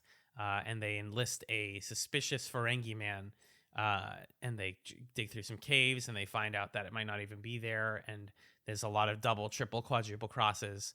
And then he comes back and they're like, did you enjoy your vacation? And he goes, uh-huh. And it seems like maybe Riker even knew or suspected that it was something weird, or maybe not. Yeah.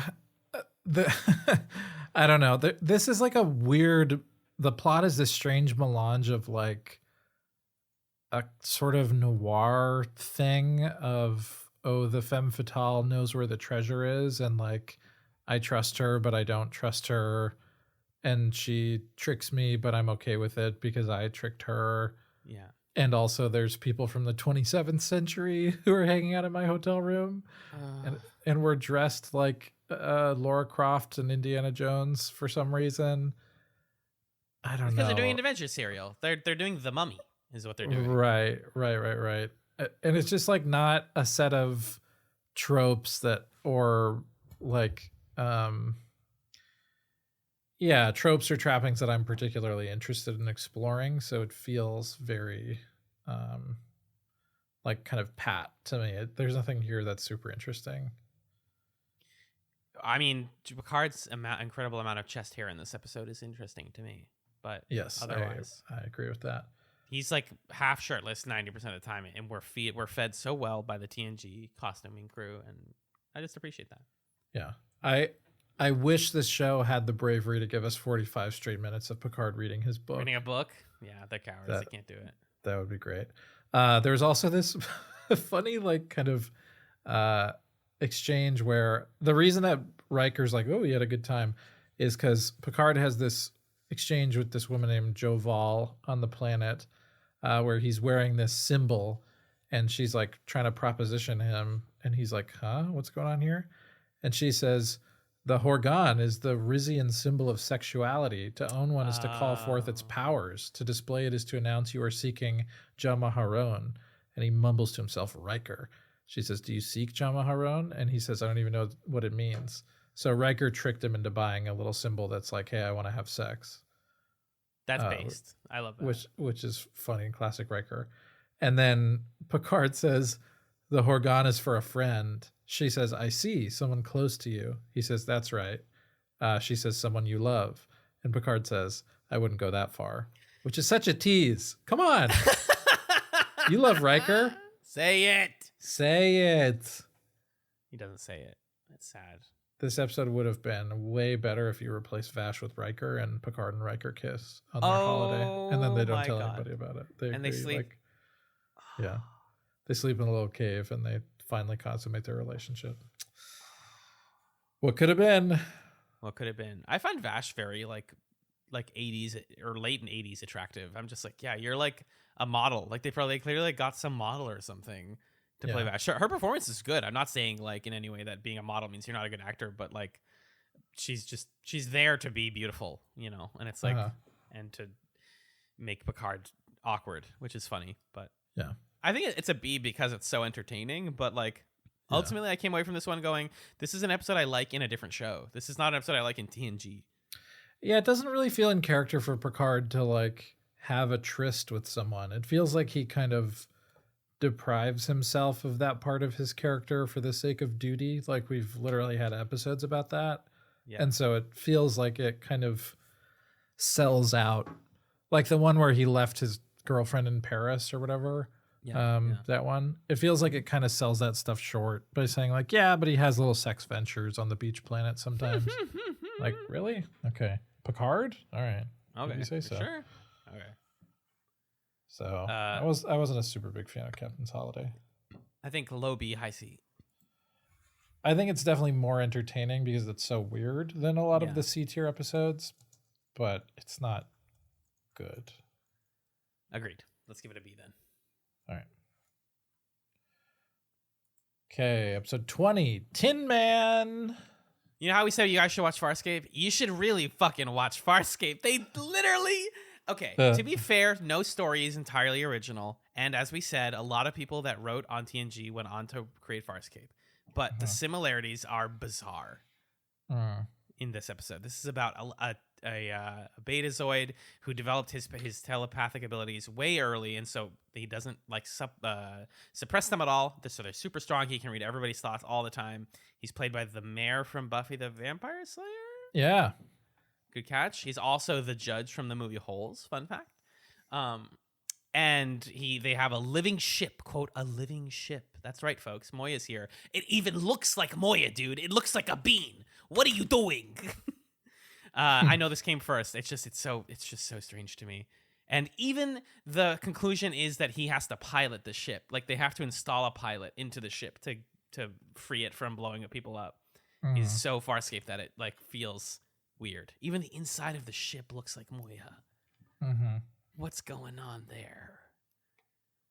I don't know. I did think it was okay. I think that guy is pretty good, but this is another one in that archetype I said of weird guy has weird powers.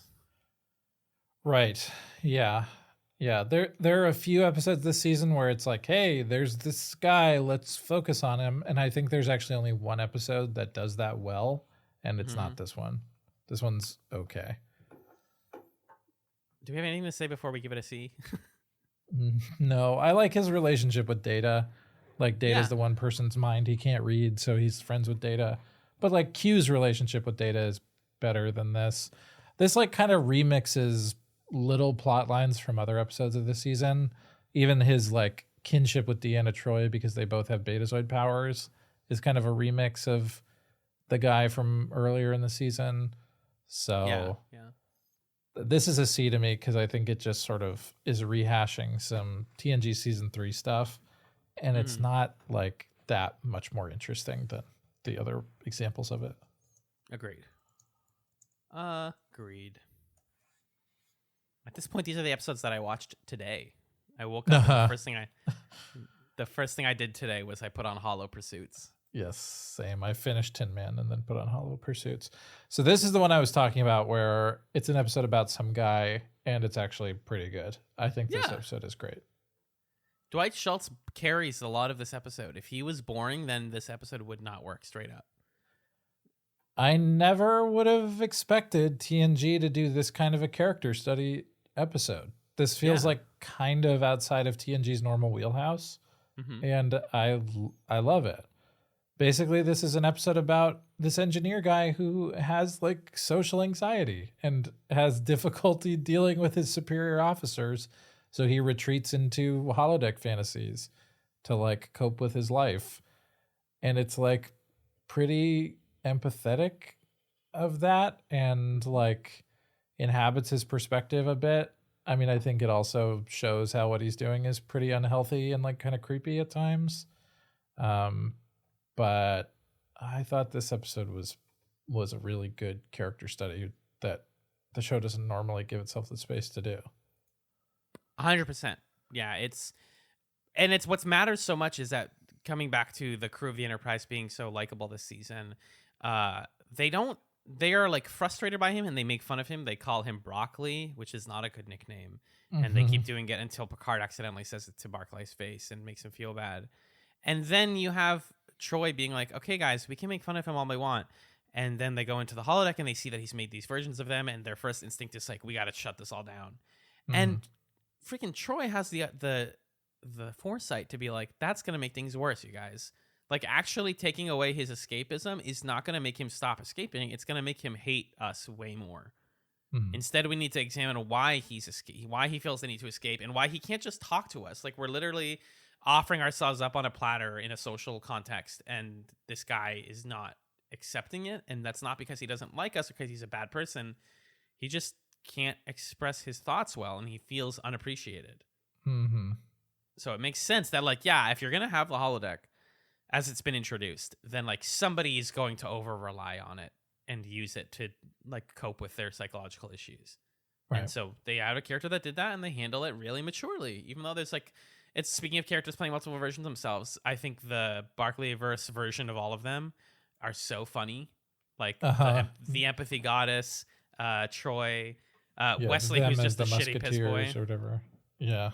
Yep. The Musketeers, Data as like a swashbuckler, Wesley as just a shitty piss boy, Riker as like a foofy idiot who doesn't know how to do anything. Yeah, who's like a little shorter than normal or something. Yeah, because he talks about pretty like funny.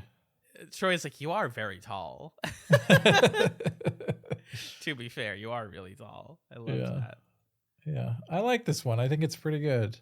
Yeah, I'm just so happy that this didn't come out as a mean thing about like, oh, this Barker guy fucking sucks. He's gonna be like a, incel or whatever. It's like, no, you have to help people. You got to be nice to them to crack that shell. Is this an A or a high B?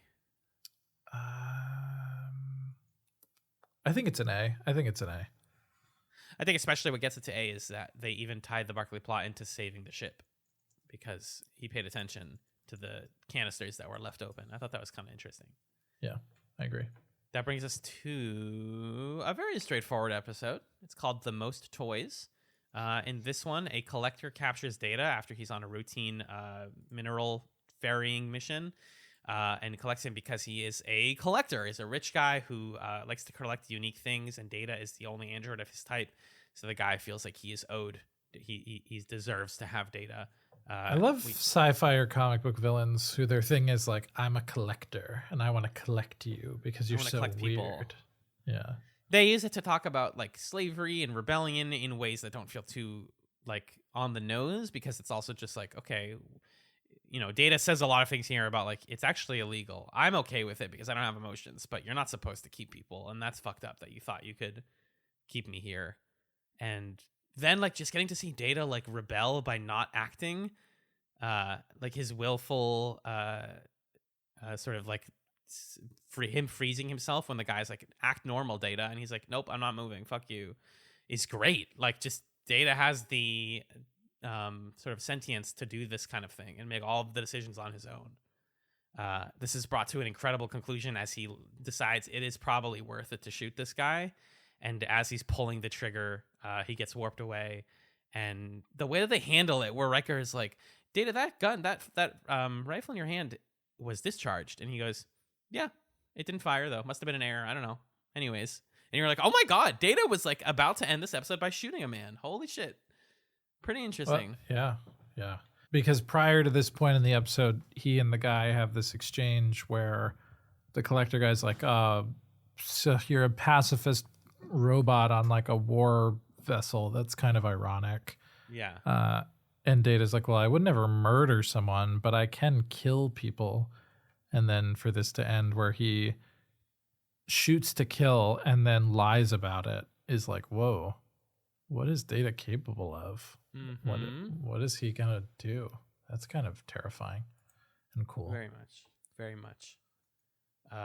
I felt weird about the portrayal of Fajo again as the like evil guy with a weird accent. I mean, I think he's just a white guy, but they give him a little bit of an accent, and he's played by Saul Rubinek, who is Canadian but German born and has these like what I'm sure a casting director would call quote foreign like features.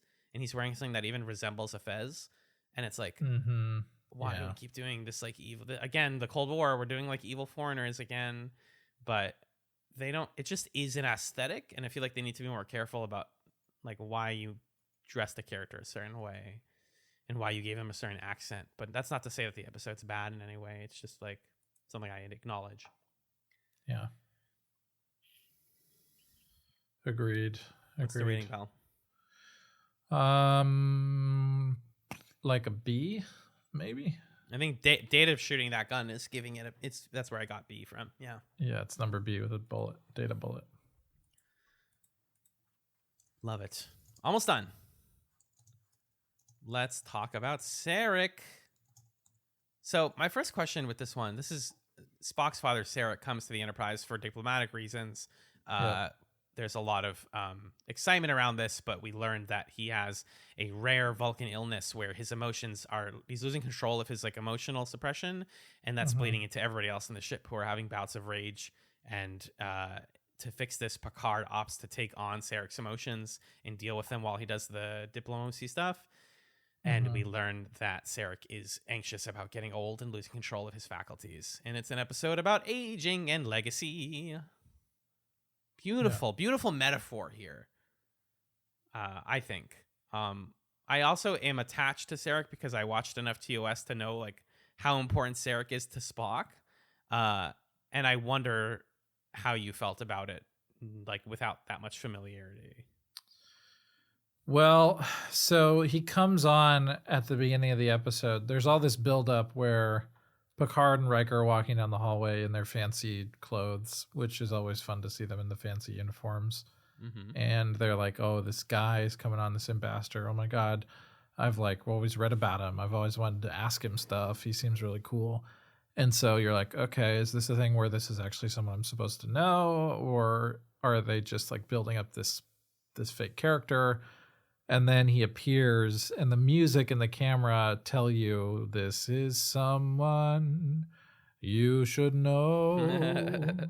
And so when he turns around, I'm like, oh, is this going to be Spock or what? It's not Spock. And I'm like, oh yeah, didn't Spock die or something? Or maybe, okay, well, I don't know who this is. Never heard of him. Anyway. And then later, it wasn't until they do the mind meld at the end and Picard is like talking through or with like Sarek's emotions, and he's like, Spock, Amanda, I love you. And then I'm like, wait, okay, hold on. Who's Amanda? Yeah. Who's this Sarek guy? And I look it up and it's like, oh, that's Spock's dad. Got it. Okay. It's Spock's dad. All right. This makes a lot more sense. Yeah. And like prior to that point for me, the lens I was interpreting this episode through was, this is like the first TNG episode where they say, hey, these are Vulcans, and it's not like these are fake Vulcans or these are Romulans. It's like, no, this is like a Vulcan episode. Yeah. We're doing all the Vulcan stuff. We're calling stuff logical. We're doing the live long and prosper fingers. We're doing a mind meld. Like, we're doing Vulcan stuff for the first time in TNG. And I don't know. It was really interesting to me. Like, why spend so much time not incorporating what is a tentpole species of the Star Trek universe into your show when you have a Klingon officer and you, like, in all these other ways are doing other Star Trek-y stuff, but you're keeping this piece kind of far away, to then bring it into this episode where the whole point of the episode is like completely deconstructing Vulcans. It was a really interesting choice. And I feel like if I was more of a Star Trek fan, like from TOS forward, I would have stronger opinions about it, and I might even dislike it potentially.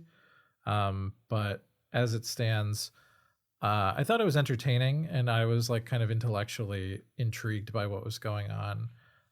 But I didn't have like the lore or the attachment to a particular portrayal of Vulcans to have an opinion about how they did it when they like finally came around to doing Vulcan stuff.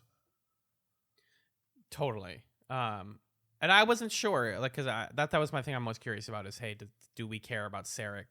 And like when I was watching this, I'm trying to think, okay, let's say I have, like you said, you have no idea who Sarek is, and you watch this, and all you understand is that he's important. It works most of the time. The writers did a good job there, but also he's name dropping people like Amanda, and you're like, okay, that's his. I guess that's one of his wives. Like that's Spock's mom, right? And it's like there's a surprising amount of like backstory that they are referencing, and so they're trying to split the difference. Like your TOS fans will like this, but also this is about an old man getting old and trying to preserve his legacy. And so I thought that stuff really worked well, and ultimately I enjoyed this episode, even having not. I didn't like watch all of TOS, but I watched enough to be like, yeah, I get it. And like I know he's in the 09 reboot, he's in Discovery, he's in like Sarek is one of those characters that just floats in and out of every part of Star Trek because he's useful and interesting. But it's also fun watching everyone get mad at each other. I thought all the anger stuff was like kind of entertaining. Yeah. Especially when Wesley and Geordi are like fighting over a girl, and you're like, why would you guys fight over the sink? This doesn't even make sense. Like you're mad about nothing. And the way that boils into eventually Picard and Riker fighting, and it feels like people all need to go to therapy after this one because they're talking about real things that make them really angry. And then the part where Beverly slaps Wes, and then she goes, I don't know why I just slapped my son, and now he's probably traumatized now, but we're just gonna move past that. It's like kind of interesting. Yeah. Also, Sarek crying at chamber music was great when they're all playing like orchestra music and he cries. Loved it. I would cry. Sequence. Pretty good episode. I would say low A, high B. Yeah. I'd be willing to give it an A just for that like Patrick Stewart showcase of him doing every emotion possible in one monologue. Good acting doesn't have to be yelling, and I don't think it's yelling that makes that scene good. I think, like you said, it's the variety, it's the mix of emotions that he's doing all back to back to back that makes it a tour de force. Yeah. right. So you're like, okay, Sarek's good. Here we go. Let's wrap up the season really well, you guys. Come on. Swing and a miss. And then TNG is like, okay, got it. What if there's an episode that has Riker? Okay. Deanna Troi. Yes, good. Sure. Loaxana Troi. Let's fucking go. And the whole thing is that the Ferengi want to like be with Loaxana and they kidnap all three of them. How about that? Is that fun? At this point, I've left the room. I went. Is this another source of a meme? Yeah, the Picard doing the hand thing. Yes, it is. There's Wow. a lot of TNG memes in this season. Yes. Wow. That scene is the best scene in the episode. This episode is called Menage a Troi, by the way, which is a bad title. Don't Google that, by the way, guys. A nasty, nasty title. It's one letter away from the French phrase for threesome. That's the joke. But yeah, so Picard doing Shakespeare to convince the Ferengi that he is Loaxana's secret lover and that you have to give her back is like amazing. And again, it's Picard doing all this acting and stuff. But wow, the middle of this episode is boring. Wow. Nothing happens when they're just like talking about being imprisoned. Oh, yeah. Although Deanna and Riker do kiss. They do kiss. Are we invested in Deanna and Riker getting together?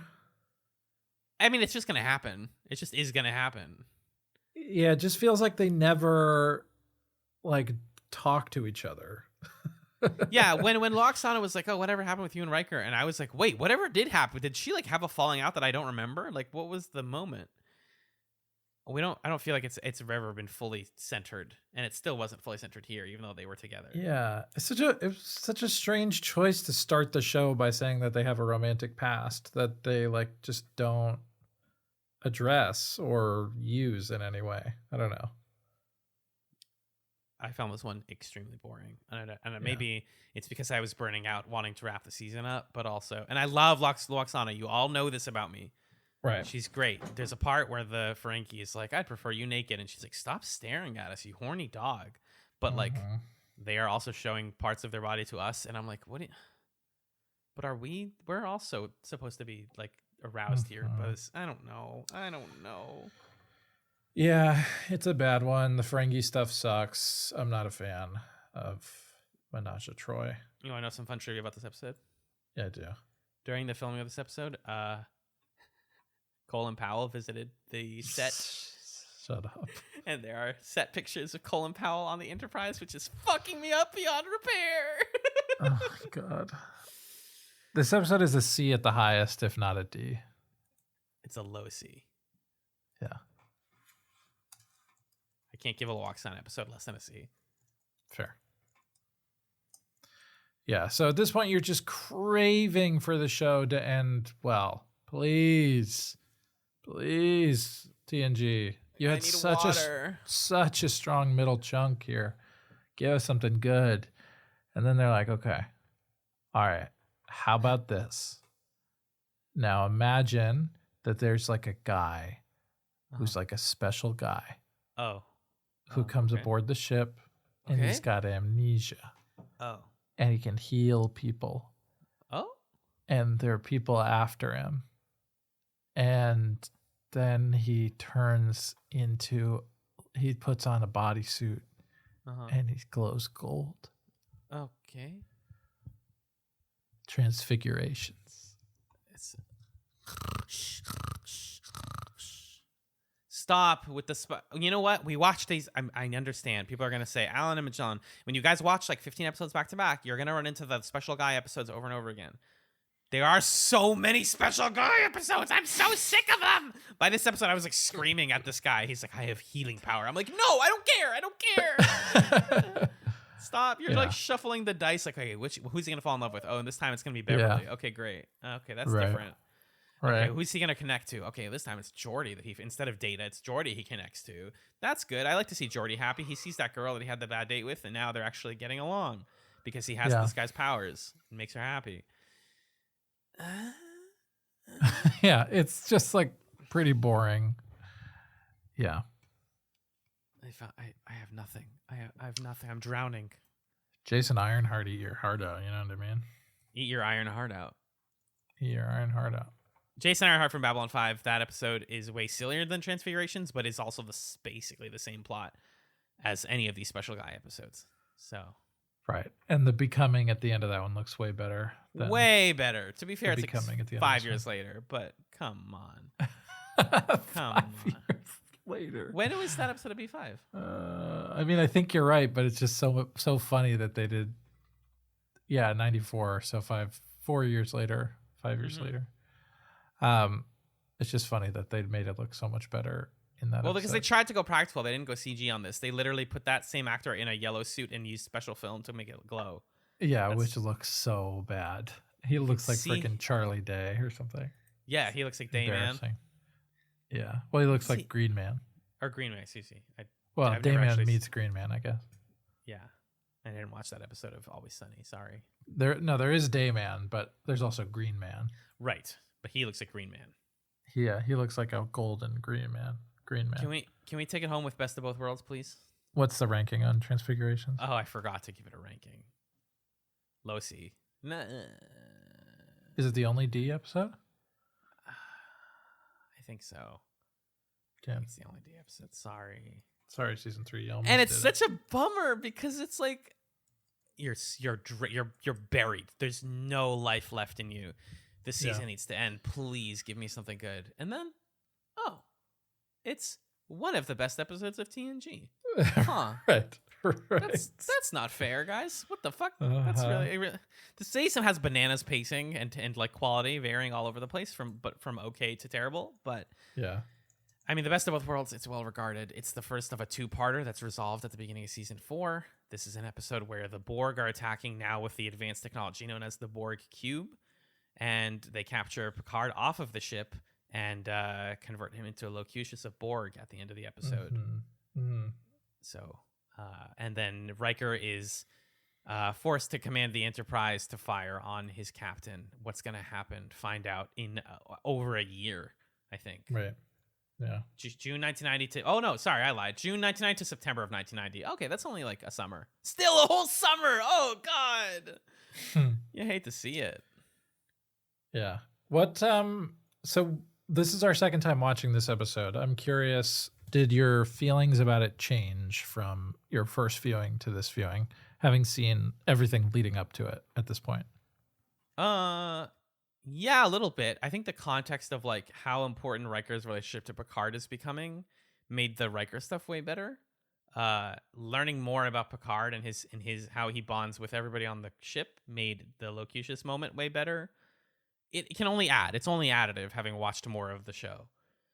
But ultimately, my final take is the same, which is that this is a stellar first half of a two-parter.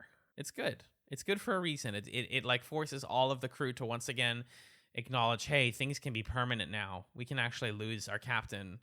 Like there are scenes in previous episodes where like, oh, is Data dead? Did we blow up Data? Like in the one where he gets kidnapped. You get scenes of people going like, is Data gone?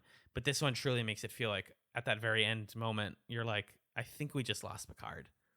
And that's really scary. Even though this is a TV show and you're not going to lose your main captain, really, the stakes felt real. What about you? Yeah, I think at the end of the day, there is just still something about this episode that is irretrievable, I think, because we know that TNG goes on for several more seasons.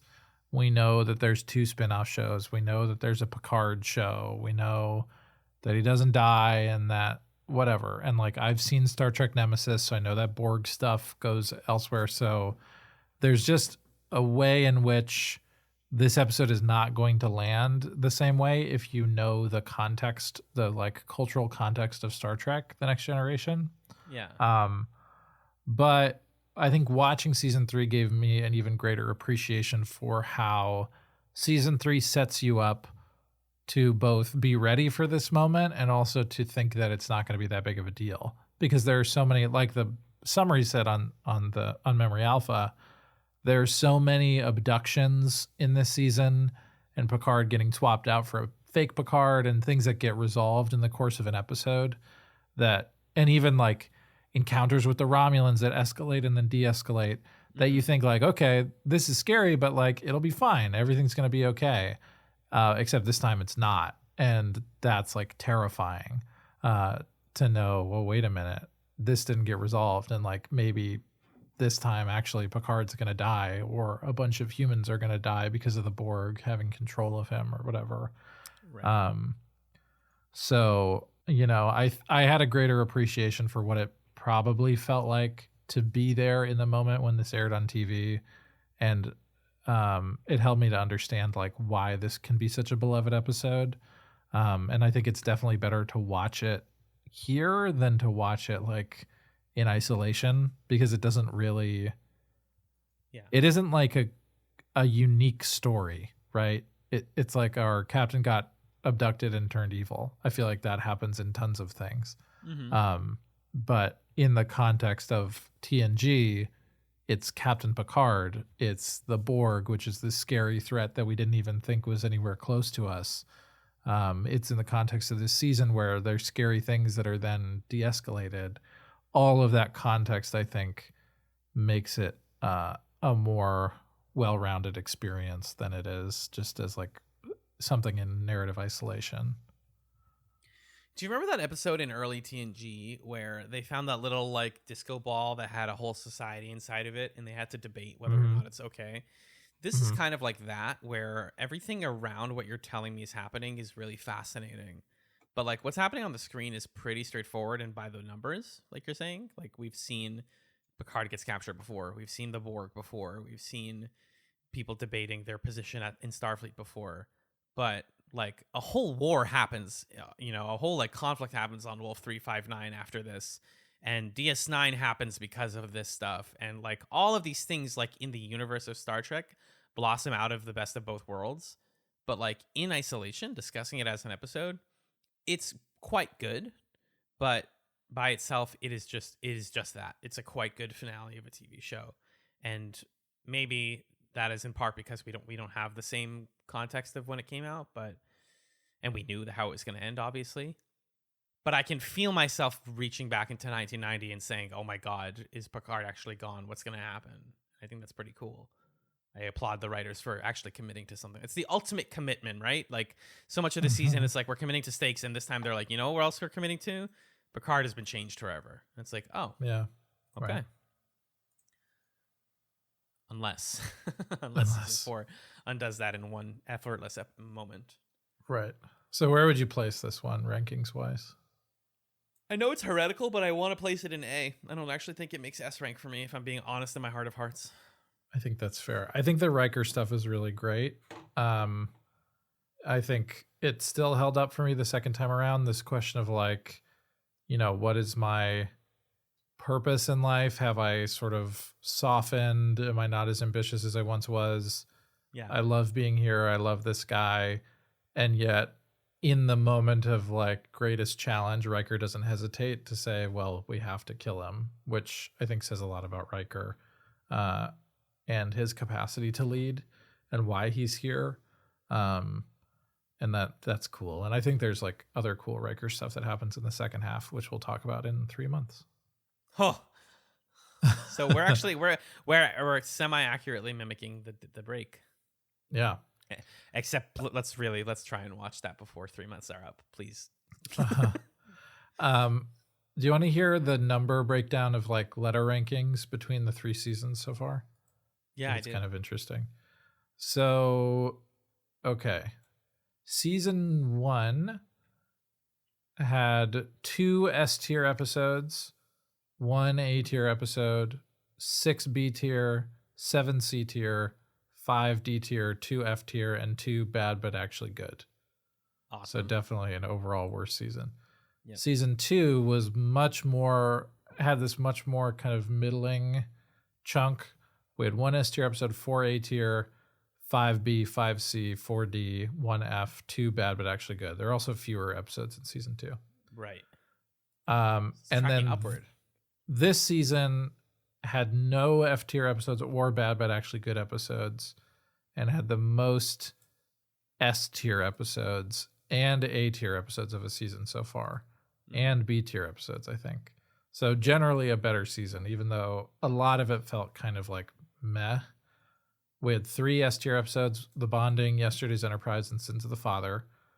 5 A tiers with The Defector, The Offspring, Hollow Pursuits, Sarek, and The Best of Both Worlds Part 1. And then 1, 2, 3, 4, 5, 6, 7, 8 B tier, 1, 2, 3, 4, 5, 6, 7, 8, 9 C tier, and only 1 D tier episode. So, according to the numbers, I mean, it's our favorite episode of favorite season of TNG so far, which makes sense. Accurate. But yeah, it's cool to see the numbers trend in the direction that we expect. Yeah, I always worried it was going to be like, oh, are we so like wrapped up in the moment that we actually had way more B tier or way more A tier in season 2? Like, did we fuck this up? But no, yeah, this tracks well. The data is in progress. I love data, just like I love data. No. Great. So thank you folks for listening to this episode of TrekChatz. We're curious to hear your thoughts on season 3 of Star Trek The Next Generation. We wanted to let you know what's going to be going on the feed pretty soon. So if you're listening to this on the TrekChatz feed, we have a whole main podcast, Chats, a television podcast, which you can check out on our main feed. You search that on iTunes, or you go to chatspod.com or simplecast.com/chatspod or whatever, wherever you find it. And over on our main feed next week, we are going to be starting a new season, or we're going to be previewing a new season, I should say, because we are going to be re-releasing our pilot chats of Sense8, which we piloted on our Patreon years ago. I think like 2018, maybe, or something like that, a long while ago. And we're going to be finally covering that show starting 2 weeks from now. So we'll re-release our pilot next Sunday and start the show itself on October 23rd. Will be our first episode of Sense Chats, which will run us through to the end of December. And then our next TrekChatz episode, where we'll talk about season 4 of TNG, will come out on January 1st of 2023. So in about 3 months or so, you'll hear our next TrekChatz episode on TNG season 4. Do you know anything about season 4? No. Awesome. Well, you know the first 2 episodes, Best of Both Worlds and Fate. Yeah, I know those, and that's it. More serialized is all I know. A lot more serialized. Oh, good. Okay, that's fun. I'm excited for it. We're spinning, you know. We're gonna have a Q episode. We're gonna have some cool serialized stuff. Where it's TNG. Like at this point, more of it is good. I'm always ready for more of it. So down for that. We'll reconvene in 3 months for that. We'll reconvene next week for more chats, and I think that brings us to our plug zone. Yeah. Yep. Let's do it. You can get in touch with the show in a few different ways. You can email us at chatspot@gmail.com with your questions, comments, feedback, whatever. If you have captain's logs of your own that you want to record for TrekChatz 4, send them in and we'll play them on the episode. And if you want us to read your thoughts on TNG Season 4, we will happily do that as well. Or if you have thoughts on 3 that you want us to read next up, you get the drill. You can send us whatever you want and we'll read it. And if you want to join us for our coverage of Sense8, if there's an episode that you want to discuss with us, we have an open door policy. We invite you on board our ship, the Chats ship. Just send us an email saying, here's the episode I want to be on, here's why, and we'll get you on the schedule. You can also follow us on Twitter, twitter.com/chatspod, and you can tweet at us. You can DM us there, do all the things that Twitter makes possible. If you want to engage not with just us, but also fellow listeners, you can do so at reddit.com/r/chatspod, where folks watch current and past Chats shows and listen to current and past Chats seasons. And you can talk to those same folks on our Discord, which is a benefit for all of our patrons. And also we'll let you on if you ask nicely and you don't have the scratch for Patreon. That's okay. But our Discord's pretty fun. You should join us there. Speaking of Patreon, you can support us on Patreon at $1, $3, or $5 a month. $1 again gets you on the Discord and gets you some old random bonus episodes and a smattering of occasional episodes of me talking about the X-Files when it's very, very dark outside, nighttime even. $3 a month gets you access to twice monthly bonus content, as well as a huge backlog of hundreds of bonus episodes that range from movie commentaries to random discussions to us piloting shows that could make it onto the main feed. And then $5 a month gets you thanked right here at the end of every main feed episode. Our current $5 a month patrons are as follows. Arthur, who watched the first episode of this season with me. Thank you, Arthur. Let me know if you want to watch any season 4 episodes, my friend. Jen, Justin, Kat, Lee, my mom, Marcus, Michael, Nick and Pat of the Brothers at Infinite War, Six, and Stefan. Thank you, folks, for supporting us at $5 and up. We really, really appreciate it. Let's see what else. If you'd like to support the show, you can also rate us on Apple Podcasts or wherever you listen to podcasts. You can check out our website, chatspod.com. You can support at Camillustrator, who created our podcast art. And you can just let folks know about our show or about the other shows that we're on. Alan, what else do you do out there in the podcast world? I'm on some other podcasts. I have recently expanded into some old stuff that's coming back. My main gig is still the Hunter's Quorum, where my friend Six and I talk about the monsters in the Monster Hunter video game franchise. We are also reinstituting Oops More Anime, which is on the Scanline Media website and podcast feeds. It's a podcast where Six and I talk about anime beyond what they talk about on their other anime podcasts. And we're coming back by covering the new Gundam series, Mobile Suit Gundam: The Witch from Mercury, which is really interesting. And we just put out our first episode discussion of that. I can also be found on Talking Marketing, which is a marketing podcast that I host with my volunteer job with AMA Boston. We interview marketing professionals every other month on there, and it's pretty interesting whether or not you even care about marketing. I like to think it's just a fun interview show. So those are my gigs. What about you? You can hear me on a video game podcast, a monthly video game book club called Super Smash Echoes, where myself and my friend Justin talk about video games that are related to the Super Smash Brothers franchise in some way. It's a fun time. Our most recent episode, which is going out soon, was about F-Zero GX, and we had a very special guest on that one that I'm excited for you all to hear. So check it out, Super Smash Echoes. Fun time, fun show. Indeed. Alan, we like to end these episodes by giving folks a little recommendation that they can enjoy between now and next time. Something to snack on, like a Vlasic Snackum pickle. What's your chatsum? That's what we call them. What's your chatsum? I have two very different chatsums for y'all today. My first is a TV show that I actually watched. It started thanks to a friend of the podcast, Justin, aka Notepad Bridges on the internet. I was staying with Justin when visiting San Francisco, and one night late we were really tired and we wanted to put something on to enjoy. And he showed me Cyberpunk Edge Runners, which is an anime developed by Studio Trigger based in the universe of Cyberpunk, the tabletop game, and most recently the video game, Cyberpunk 2077. And Edge Runners is basically a really cool, really, really stylish story about a kid who is, dealing with being poor in a cyberpunk future that hates people, that, hyper-capitalist, hates poor people kind of society. And he gets involved with some interesting gang of criminals and goes on missions with them. And it's freaking stunning to look at. It's like some of the best animation I've seen in a while. Really styling, really cool. And I'm having a good time with it. I'm going to watch more of it on my own soon. So check out Cyberpunk Edge Runners. It's on Netflix if you're curious and you want to watch an anime. I'm watching it dubbed, so you can honestly just put it on dubbed and enjoy it in the background. I also, just as a more dark chatsome, the movie Stalker I watched yesterday with friend of the podcast, McKinley. She had been recommending it for a while after I finished Annihilation, the book and the movie. And Stalker, which is from 1979, is, the movie based on the book Roadside Picnic, which also got adapted into the Stalker video games. It's a quiet, very Russian, very slow meditation on philosophy, masculinity, and existentialism. And it's beautiful. If you can sit down and be patient for 3 hours for a movie that doesn't have a lot of dialogue, I promise you it's worth it. It's worth the investment. And it's on HBO Max, so you should check out Stalker. It gets the Allen seal of approval. But that's what I got. What about you? What are your chatsum or chatsums?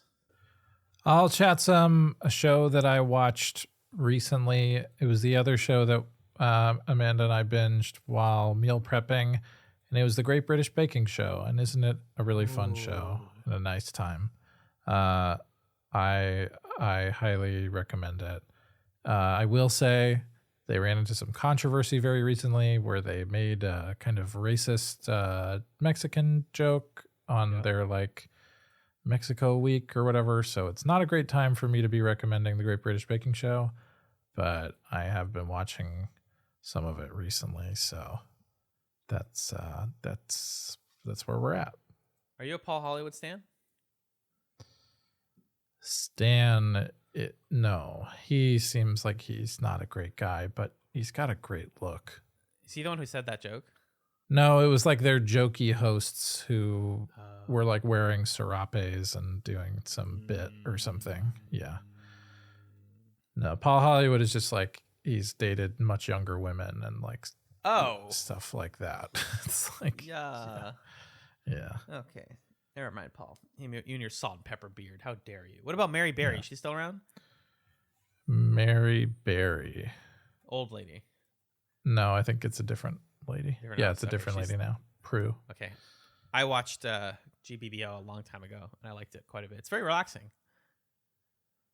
Did you know that it has to be called the Great British Baking Show in the U.S. because somebody has the rights to the phrase Bake Off? I think it's like Pillsbury or something. So they can't call it Bake Off in the U.S. In the U.S.? Interesting. Yeah. Interesting. Yeah, Pillsbury has the rights to the phrase Bake Off. It's a trademark that they own. I had no idea. Cool. Well, thanks, folks, for listening to this episode of TrekChatz. We really appreciate it. We will catch you for TrekChatz in a few months and for chats in a couple weeks. Enjoy our pilot chats next Sunday and new episodes of Chats 8. Is that what it's called? Yeah, Chats 8. I think so. New episodes of Chats 8 will be hitting your feed starting on October 23rd. Fabulous. Don't forget, folks, Babele and live long and prosper. I can say that now because there was a Vulcan. I can say it. It's not cringe. I swear I'm not cringe, you guys. I'm not cringe. All right. Goodbye. Okay, stop. Bye-bye.